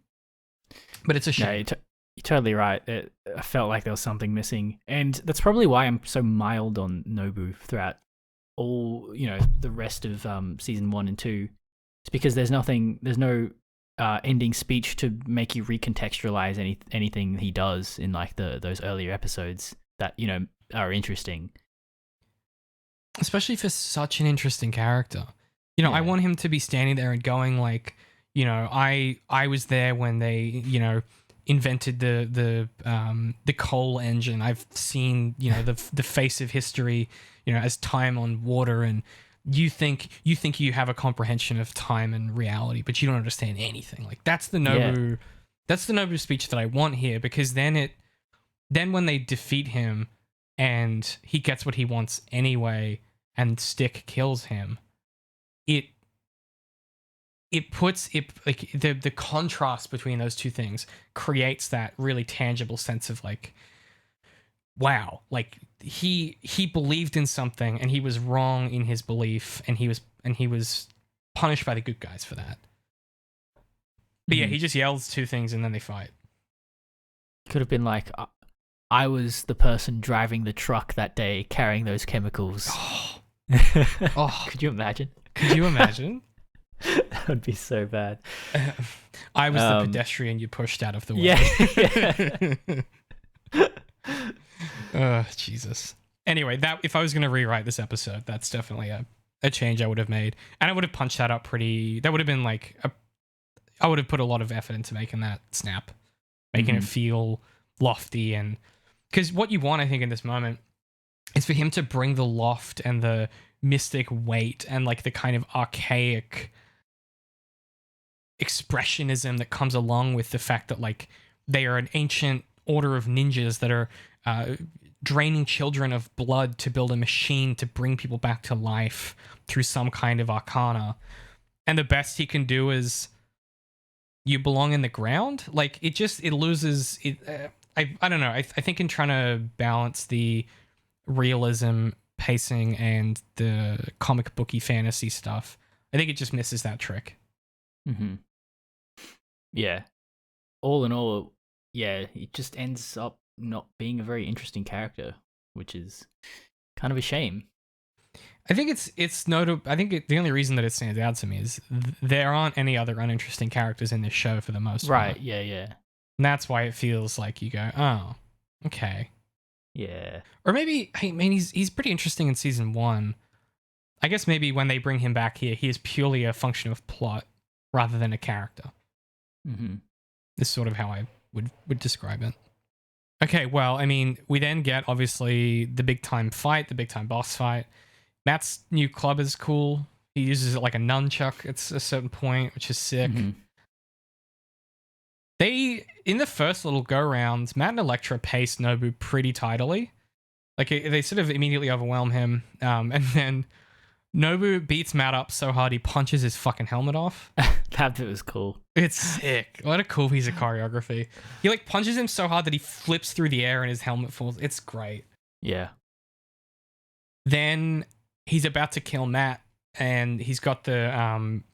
he has one of those trident stabby things. The size, yeah, that Elektra wields, and he's got that, and he's about to stab Matt. I think he disarms Elektra at one point, so it might even be hers, which is, I think, how it happens in the comics as well.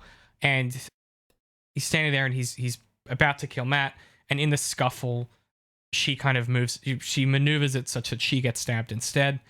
And so, holding her weapon, Nobu kills the one thing that he sought the entire time. And she says to Matt as she's dying in his arms, "They have nothing now. I took it all away." And she gets to have the Darth Vader death where she has her act of atonement. And she isn't redeemed, but she is atoned. She has a moment of atonement where she dies, having saved Matt finally after how many times he's tried to save her. And in doing so, also takes away the Blacksky.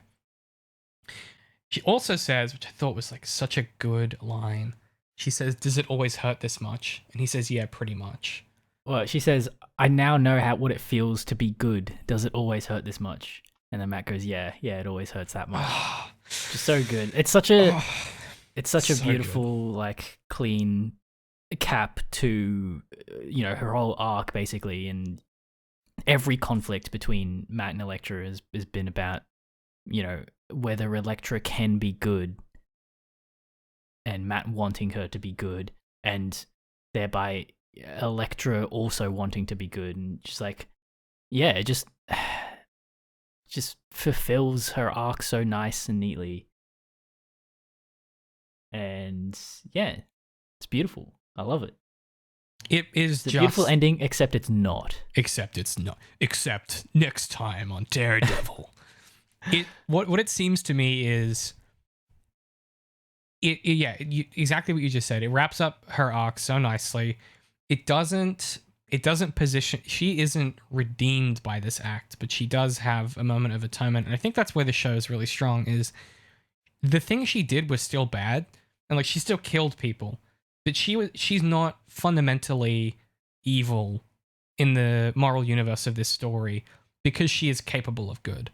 And that is Matt's argument the entire show, really, is that everybody has good in them. Everybody has, good, and everyone has the devil in them. Or no, sorry, everyone has good in them, and I have the devil in me. And I can tame that devil to protect people so that they can exercise that good in themselves, so that they can walk away with their hands unclean. It's kind of like in Andor, how Luthen sort of has the realization that he is sacrificing himself, using the tools of the enemy, burning his soul for a future he will never be able to have, because in that future he's building, there can't be people like him. Mm-hmm. And Elektra is sort of in the same position where she has to do this and then die in the same way that Vader has to kill Sidious and sacrifice his life, because if you are capable of these extremities of violence and evil in the conception of the story, unless you have an entire like season of television or an entire film arc to redeem yourself, you can't have a place in that new reality that you're building. And it's such a poignant way for her to go out. And then the moment I realized, okay, so it's okay, two things happen after this, and then we'll talk about the coda and the ending and the funeral and stuff, and then obviously Karen's article. So Matt absolutely pastes Nobu in this little melee that they have. He's just full on punchy. Like you've seen Matt angry. He's just a force of nature. The Punisher shows up and kills about 4 guys. And then he nods and he's like, yeah, you're welcome. Yeah. It's it's weird, man. I don't know what. Again, I feel like they cut so much of this script, and this feels like there was supposed to be something else here, and it just isn't. Well, I think this is the what I was talking about, episodes back, about this show being really messy in its attempt to tie together these two plot threads. It ties together in this one moment at the end here. And as I said, they're thematically connected, but physically, this is their justification for what the hell is going on plot wise in this season. Yeah, it's weird. It's very odd. It's super odd. I don't know what the resolution here is. Obviously, there's a bit more structural work that you need to do before this, but I guess if I was doing this, I would have the Punisher be doing something else to help resolve this. I don't really know what, I wouldn't have had the hostages get away so early. I'd have maybe the hostages be about to get got, and then the Punisher intervenes and helps rescue them or something. And I don't know. You know what I would do? I would, instead of all the hostages being kidnapped, I'd maybe just have Karen get kidnapped, and then the Punisher saves Karen while Daredevil fights the Hand. Yeah, okay. Yeah. That works. Yeah, okay, that works. And I think because that also, and he could do that in front of the police to show them that he's not a bad guy. There you go. Punisher, good guy, actually. Well, Punisher, anti-hero, actually. Yeah. Punisher, grimdark anti-hero. Punisher, Byronic hero, one might even say. You know what's interesting is as well is that he seems pretty unfazed by seeing Matt's face.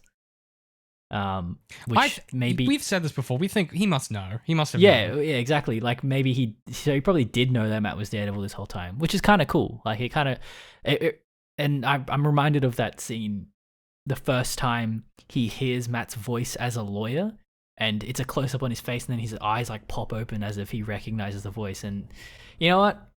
It's kind of cool. I'm choosing to believe that he's known the whole time. It makes the show way more interesting if that's true. Yeah, same. It's a weird thing, man. And then Matt, I forgot this happens. Matt just like uses his billy club to fling Nobu off the roof. It's crazy. Yeah. What does this mean? Like, you know, did he meant to have Nobu killed on purpose? Like, so I think it's two parts. He's kind of in a bit of a blind rage because of Elektra's death. But I also think he knows that whatever happens here, Nobu will probably come back anyway. Right. So I think he's doing that self-excusatory, the dude's immortal, so it doesn't really matter, and it'll make me feel better. Right. Which is like that's another thing I want to use in my fanfic, by the way. Like this event of like, you know, that's how he justifies it to himself. But like, really, like, you know, did you really know that he was going to come back? You know? Yeah. This is the kind of thing that I would use as leverage later on. Yeah. I would have a character bring this moral burden upon him and be like, you think that you're this, that, and the fifth thing, but actually you're, you know, that devil inside you is going to win one of these days. And you let it sometimes, you know.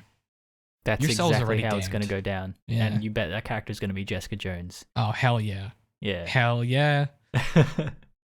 She kills the guy too.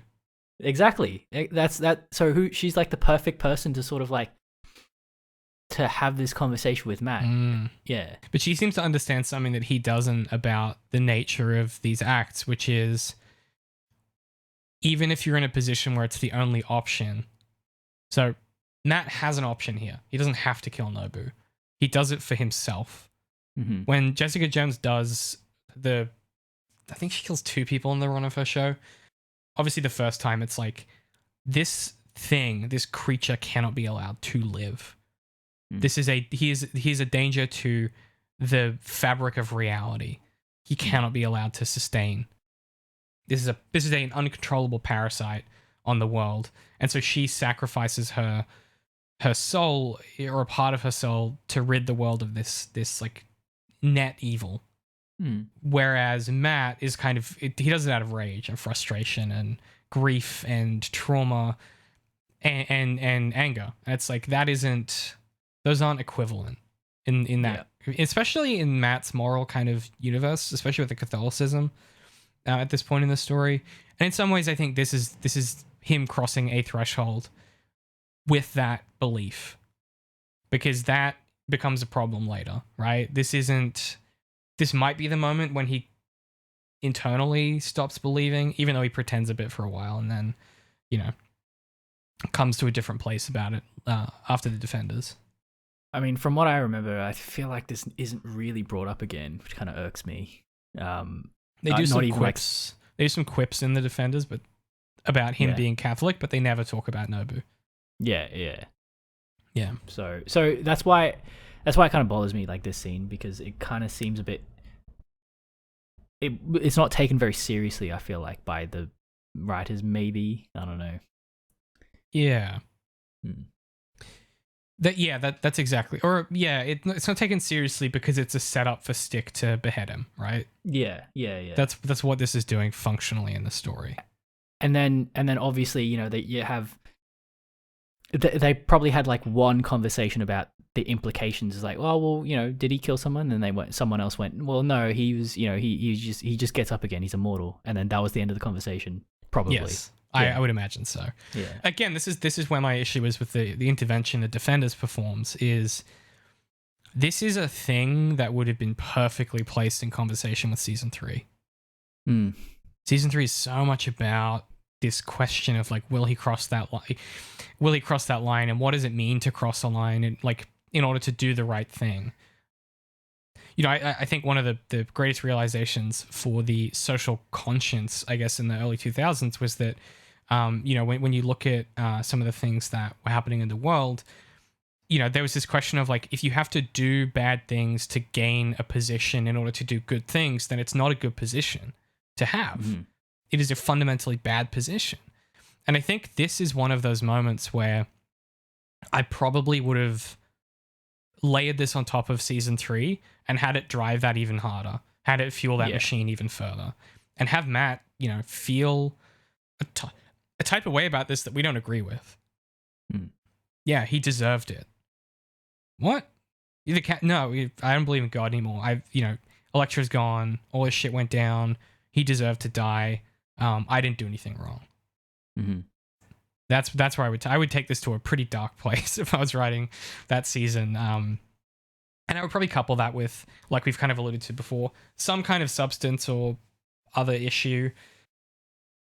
It doesn't have to be specifically, you know, drinking or anything like that, but I would put something else in conversation with this around like him just completely this moment, he does this in a moment of anger and then later on self-justifies it in order to change his worldview to make himself feel less guilty about it. Yeah, there's a lot of interesting, uncertain, conflicting feelings about this event of him, you know, doing what he does to Nobu. So, yeah, I totally agree. If I was writing season 3, I would have incorporated that as well. Yeah. So we then cut to the funeral. Oh, sorry, I guess the funeral's happened because she's rich, but this is just the, you know, it's just Matt and Stick standing over the grave, both looking very, very good, very good fashion in the show as always. And they have this conversation where Matt says, once in college, I brought her roses. She hates roses. Pause. You wanted her dead. Stick. Was it worth it, loving her? Matt. You told me to cut all my ties to humanity, to other people. I had only a few moments with her against all the noise, chaos, and the violence. We were only together only for moments. That was all. Beat. Orchids. She likes orchids. And yes, Stick, it was worth it. Stick. Matt, you are the toughest son of a bitch I've ever met. Let's go home. What a absolutely just if A+ dialogue. This is very good. This is the kind of dialogue that you get in shows that know exactly what they're about. Mm-hmm.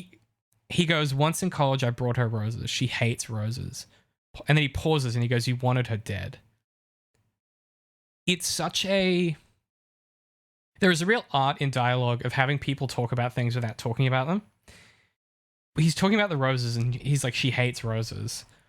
He's obviously thinking about how close they were and what their relationship was like when it started, all of the moments that they shared together. And then he says to Stick, you wanted her dead. Basically being like, isn't this what you wanted? You wanted her in a fucking grave. Like, didn't you get what you wanted? This person that I was so close to. And then he asks, was it worth it loving her? And he then basically positions this against Stick. He says, you taught me to cut all my ties to humanity to other people. So when he's saying, was it worth it? Was it loving her? He's saying, even though you said that I should do these things, despite everything and the noise and the chaos and the violence, I only had moments together. We were only together for moments. That was all. And then he goes, obviously reflecting on the good parts, or not the good parts, but like the actual intimacy and what it meant to be close to her. He says orchids. She likes orchids. So he knows, like, he's gotten to know her. They have that intimacy throughout their relationship, to which he concludes, yes, Stick, it was worth it. There's so much unsaid in that little exchange. And then Stick is just the most Stick motherfucker's ever been, where he says, the toughest son of...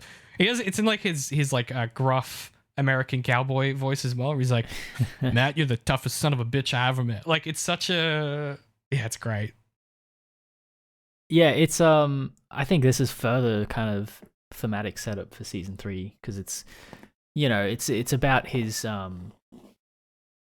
conviction and his perseverance. Yeah. for wanting to love and spread good. It's just Ironic, yeah, it's just good like character insight and like ties off the themes of this season and remarkably simple dialogue as well. Adding in little details like that. Like I've said this before, but one of the biggest kind of things that can really elevate writing is when you get specific and you introduce specifics, because specifics build texture and texture builds noise, which lets you create depth, right? Like the second that you can go, because like this tells you something, right? He bought her flowers in college, right? That's because they were dating in college. He was into her. That was a romantic gesture he would do. I can't imagine Matt Murdock now buying someone flowers unless it was for a maneuver, right? He's a different person. She's a different person. And he doesn't say, I bought her orchids. That's how I know she likes them. He says orchids. She likes orchids. Maybe he never bought her orchids. Maybe he learned that, but he was already a changed man by that point. Not the kind of guy to buy flowers. There's questions there that about who he is and the texture of their relationship that are developed and put in conversation with literally 2 details. It's good stuff. Take note. If you're a writer, take notes from that piece of dialogue. We then have Foggy and Karen at Josie's. You already said this, but I think this really shows who Foggy is and how far he's come, and just his consistent approach to reality, his refusal to never not be good. He says to Karen, you'll always have me as a friend, Karen. It's very poignant, and it's just like very wholesome as well. Yeah. He's very responsible, like morally responsible.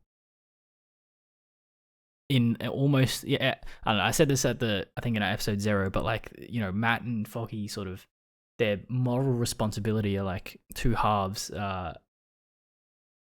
Matt has a philosophical moral philosophy, whereas Foggy has like a social moral philosophy. Yeah, that's a really good point. It's also interesting. So Foggy's rich now, so he closes out their tab at Josie's, which is in a lot of ways the end of an era. And this is where I noted something down. This scene transitions out through the window past the neon sign of Josie's, which crackles with electricity, which is the same thing that Matt couldn't filter out when he was trying to listen to find the hostages. It is one of those little details that I don't think there's like an explicit, you can't really put like an explicit meaning on that, other than, they're on that side of the glass, they're inside their friends, right? And separated by the rest of the world by that layer of noise, by that electricity, which is the thing that Matt couldn't penetrate. There's something there where it's like they are, and they even say like, Nelson Murdoch's over. It's pretty clear to me that this is kind of going, they are people, and Matt is no longer in the spaces these people are in. And he will have to, do something. That good irreversible kind of conclusion where fates are like on a set direction, going away from each other, and there's nothing you can do about it. And it has that sort of, it's like we've been talking about all season, right? That Claire's always bringing up around, like, how the Saints always end up like bloody and alone. And that's what's happened. Everyone else has each other. Karen has a new job. Foggy has Marcy and his new job. And what is Daredevil left with? He's left with Stick. Like, that's not really the type of relationship that you want. It's grim. It's a dark ending. We then get a really great scene, which is it's Christmas Eve, and Ellison comes into Karen's office. It's the same night, by the way. Ellison comes into Karen's office and he says, writer's block, there's a cure for that. And he holds up scotch. And he says, and she's like, that helps you like write? And he goes, no, it helps me not care as much. Which, as a writer, this is 100% accurate. I was going to say. Yeah. It's, Ellison's onto it. He gets it. Yeah. The, what was it that, oh God, Who said it? He basically said like every writer is, at least every author is a drinker with a writing habit. I can't remember who said that. I'll put it in the show notes if I remember. But it's just one of those things of like Ellison has always been positioned as this figure of wisdom for Karen. But here, I think it finally clicks into place. Like, okay, what is her place in this new life that she's building? And this is a thing where she fully belongs here and has that relationship with her boss. Again, very wholesome for these. Everyone here gets a happy ending, except fucking Matt. Yeah. Well, I mean, it's kind of like it's kind of still a need ending, like, you know, what he gets what he needs rather than what he wants. Yeah. It's cathartic, but it's not happy. Yeah. True. Let's talk about Karen's speech then, because I think that's really the big tie off to the season. So I'm just going to read it in full, and then we can see what we pull out of it. So she says, so this is the article she's writing. Basically, so the position she's in, she doesn't have anything, she doesn't know what to write about because nothing new on the Frank Castle case. And Ellison's like, why don't you write about what you know? I'd read the shit out of that. And so she writes, what is it to be a hero? Look in the mirror and you'll know. Look into your own eyes and tell me you are not heroic, that you have not endured or suffered, or lost the things you care about most. And yet, here you are, a survivor of Hell's Kitchen, the hottest place anyone's ever known. A place where cowards don't last long. So you must be a hero. We all are. Some more than others, but none of us alone. Some bloody their fists trying to keep the kitchen safe. Others bloody the streets in the hope they can stop the tide, the crime, the cruelty, the disregard for human life all around them. But this is Hell's Kitchen. Angel or devil, rich or poor, young or old, you live here. You didn't choose this town, it chose you. Because a hero isn't someone who lives above us, keeping us safe. A hero is not a god or an idea. A hero lives here, on the street among us, with us. Always here but rarely recognized. Look in the mirror and see yourself for what you truly are. You're a New Yorker. You're a hero. This is your Hell's Kitchen. Welcome home. And this is intercut with Frank torching his home, like we said earlier. And yeah, I mean, it's a really great speech. It's this is the most Karen thing of all time to just sort of have this. It's quite a hopeful sort of, that there's virtue in opposition to negativity, which is a very Karen, the woman who is the most harried woman of all time. It's a very Karen position to take. Yeah. It's good. It's good speech. I don't know that it's a great article, but it's a good speech. Yeah. What is it? What is this attached to anything? Like, what is this about? It could just be an editorial, you know. It's a preamble to an article about like subway line colors. Yeah, or it's like welcome home, and then it's like about real estate prices or something. Yeah. Yeah, it's very pretty. That'd be so grim. Yeah, wouldn't it? Just the dark reality of capitalism invading anything. Yeah. Look, it's a good speech. Obviously, she's thinking a little bit about Daredevil. She's thinking a little bit about the Punisher, and sort of concluding that like these aren't particularly unique people. Everyone in this city is the potential to be a hero.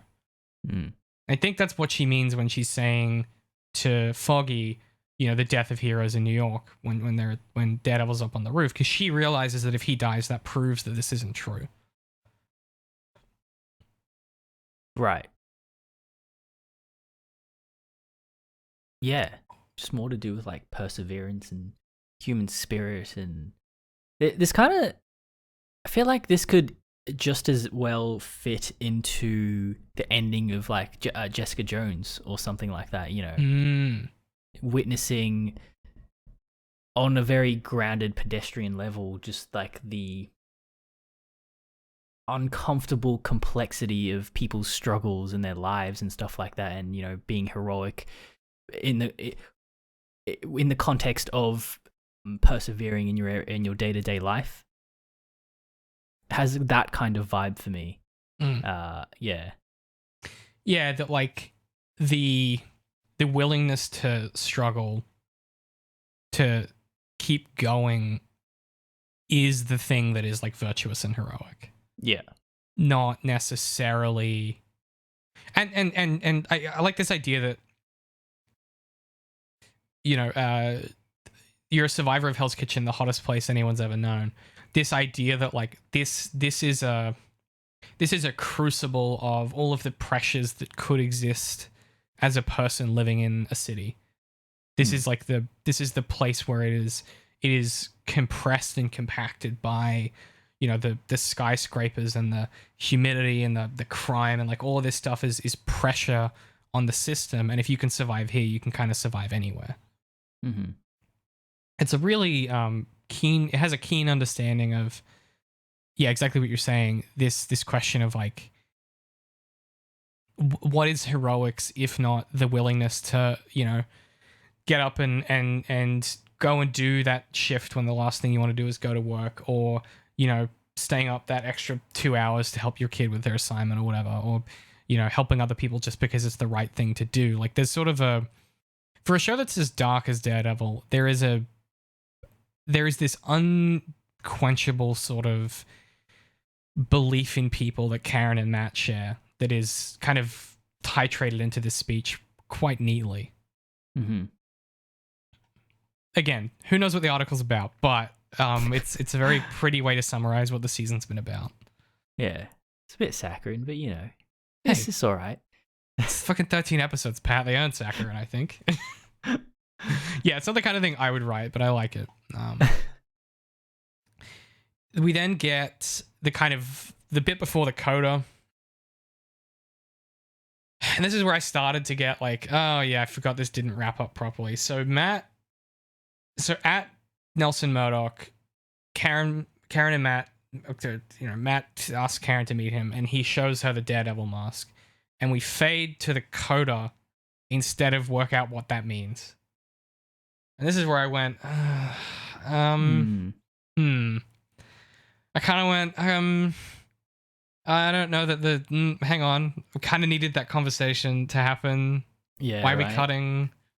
What? Like it just, And you know, dude, the defenders are gonna frustrate the fuck out of you. If because you're the same as me. Like I also needed this conversation to happen, and the way the defenders goes about it is frustrating as hell.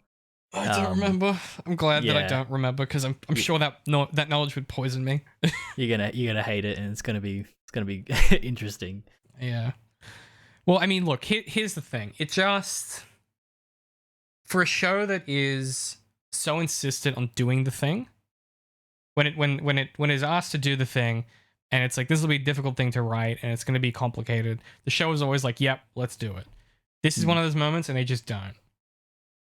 And it's a real shame, because it's like, this is the moment where you need Matt to say something to Karen, or you need Karen to say something to Matt. You need her to say something like, I never suspected, or I always suspected, or this doesn't change things between us, or this changes everything, or like something. It's not the type of show where he does that and then she runs into his arms and kisses him, but like something needs to happen in that moment. And it just, this is the kind of thing where this is why I think like the incentive to franchise and to develop for the next thing is often like can introduce problems like this, and it's like fundamentally a flaw. Like the pressures with which commerce place on creativity lead to stuff like this. The assumption that the next thing is going to be good enough to execute on this cliffhanger is a big swing, right? That's a big fucking swing. You can do this if you're Better Call Saul. Oh, yeah.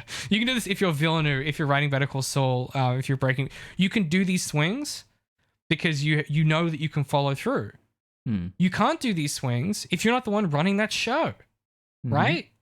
And so you're putting faith in the machine of commerce to deliver on a creative setup that you have generated for them, and they have no incentive to do that, and so they don't. This so is the that's where author's equivalent of not my job, not my problem. Yeah. It's the next guy's problem. 100%. Yeah, legitimately. It's a sort of the what do you call it? It's like the Ryan Johnson maneuver, where anytime he touches anything, he's like, I'm gonna just do whatever the fuck I want. I don't give a shit about any of y'all. He's like, I'm gonna do something real interesting, and you can deal with it. This is sort of that, but then they don't do anything with that really interesting thing. It's just a shame. Yeah. One of the few kind of big failings I think of this story that they're telling. Yeah, I agree. It's a shame. But all in all, so all in all, like, an absolutely fine episode. Probably not what we were hoping for, I guess, as a finale, especially compared to season 1, which ends so confidently. This does feel a bit like it fades to black rather than resolves and crescendos in some ways. Yeah, well, actually, it does fail in setting up the next Daredevil things, but I think it succeeds pretty well in setting up the Punisher, strangely enough. Well, yeah, so much of this season is about setting up the Punisher. Yeah, and it does it, like, really well. They put all their stocks into that instead of the actual, like, main character, but, it's fine. It's fine.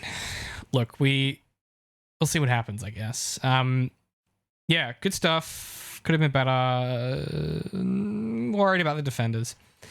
The two things I remember about the Defenders is anytime that Jessica Jones and Matt are interacting, I enjoyed. I remember that. Mm-hmm. Really, really good dynamic, really good chemistry.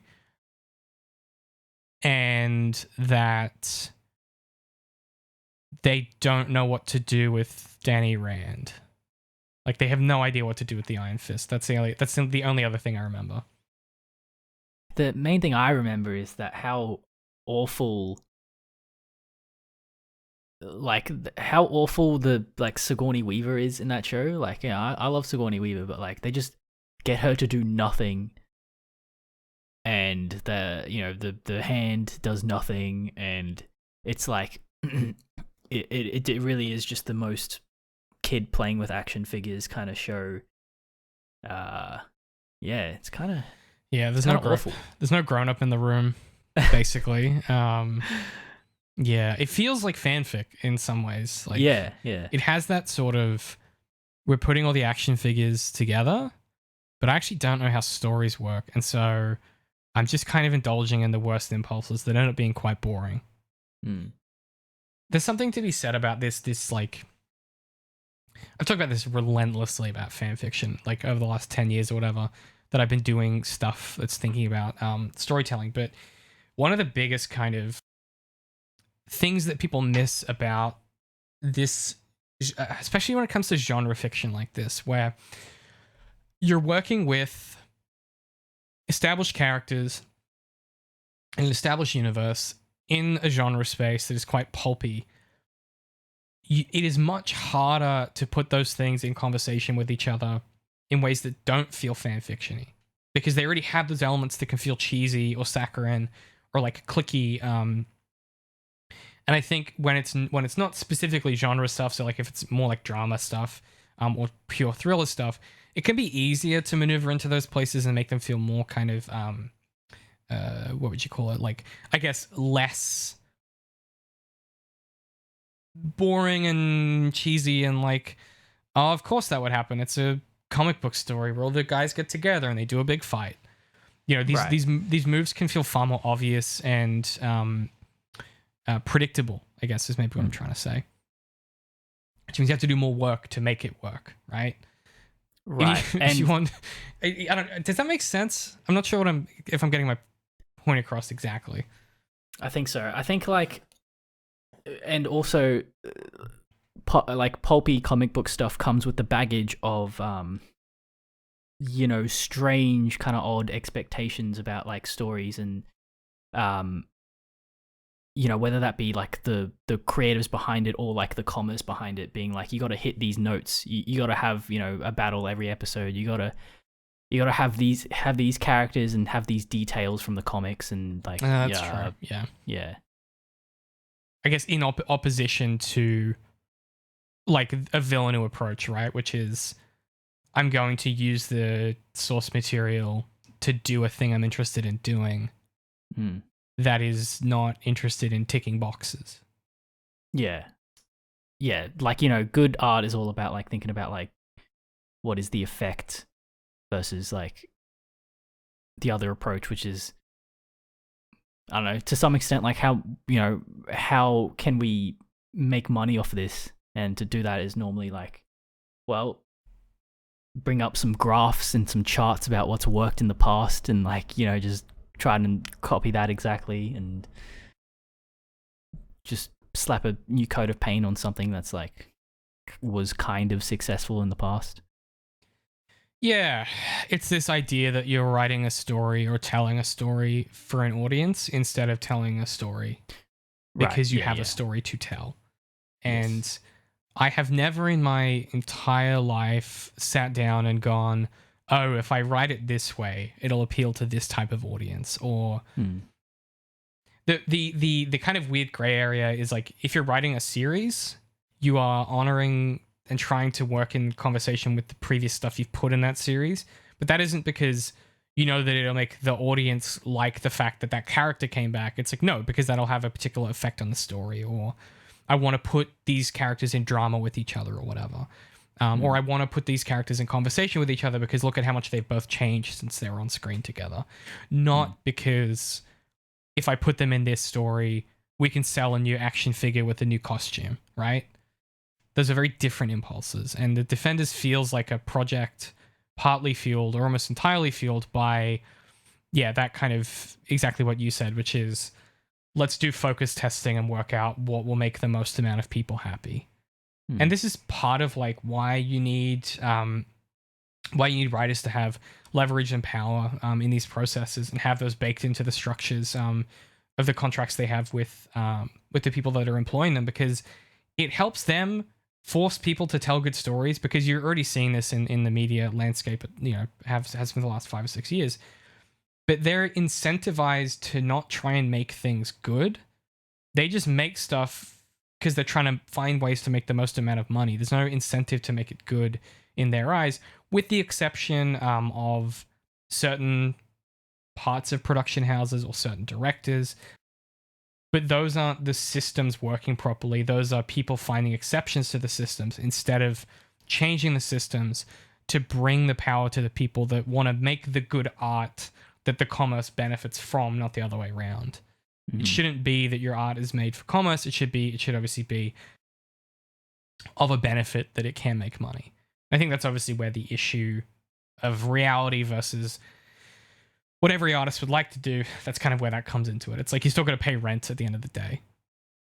That natural tension is what can breed really good projects, because you suddenly have a deadline where you're like, fuck, if I don't get this script in, I will not get paid. The studio will not pay me.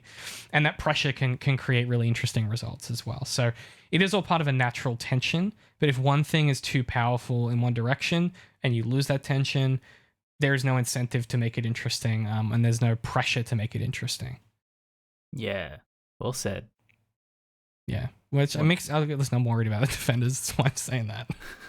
Okay. Yeah, geez, we just went for 2 hours straight without blinking or breathing. Okay, so next time we're going to talk about the Defenders episodes 1 and 2. Grim. Dark days. Dark days. Not happy about it, but hey, we're here. And then, so we'll do them in chunks of 2s. It also might behoove you in the break between these ones to start picking away at something like Jessica Jones or Luke Cage if you're interested in the kind of external material. I'd say you can pretty safely skip Iron Fist. It's not very good. It is a it's bad. At least watch Jessica Jones. Watch Jessica Jones season 1. Watch Luke Cage season 1. Jessica Jones is really good. If nothing else, watch that.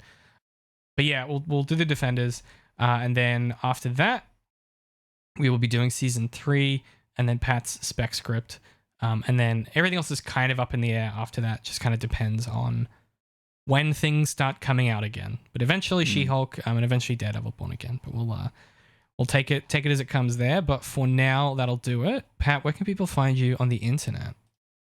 People can find me on YouTube, Spotify, SoundCloud, iTunes, and Stitcher. I do a podcast with my friend Mitchie called A Method to the Madness. We have a website, AMTTM.com. You can find our socials from there. Love it. And of course, you guys already know this, but everything we do is supported by our Patreon over at patreon.com/ZeroIndent. But if you want to support us more directly, you can go to our publication and merch website, underink.press, where you can buy my books. You can buy the books. We're about to actually start taking submissions, so you might start to see some stuff pop up over there over the next 2 years from independent authors in the sci-fi and speculative fiction genre. A very underserved genre in contemporary book publication, something that we aim to fix, along with the shitty contracts that novelists get and the splits for their profits. So underink.press, and you can also buy the Daredevil and the Details t-shirt to help support this show directly. Every cent of that goes into future projects that we do on the channel and helps us buy time to do stupid stuff like plan ridiculously long seasons of content and execute on them and have these long-form, interesting conversations. So if you like these kinds of things that we do, please do consider supporting us. And you can also rock that sweet tea. You know, nothing better than that. And it comes in a bunch of different colors. If you don't want to wear black, you know, if you're not me, you can buy other colors of t-shirts. So keep that in mind too. We also got a bunch of new shirts that went up a couple weeks ago. I don't know when this episode will come out, but a couple weeks ago in real life. Some shirts around the main Trick series, some quotes from each book, from the kind of main speech and praise of the villain, you know, with some cool artwork. So there's a Master Oscar t-shirt, you know, about fire and knowledge, and then there's a Lady Sterling one about, you know, flowers only growing for themselves, as well as a few other designs that will be kind of going up. So definitely check that out. We appreciate any way that you do choose to support us. If you can't, you're not in a position financially, a lot of people, you know, it's a tough time at the moment. You can support us by, you know, giving us a like, a review, a comment, wherever you consume it, or send it to someone you think might enjoy it. But that'll do it for now. We will catch you next time to, God forbid, start the Defenders. Oh, God. Jeez. I mean, yay. Yay. Well, it's more Daredevil, technically.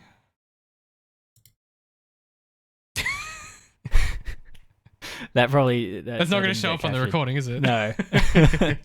Pat did a quack. All right, we're getting out of here. We'll catch you guys next time. See ya. All right. See you later.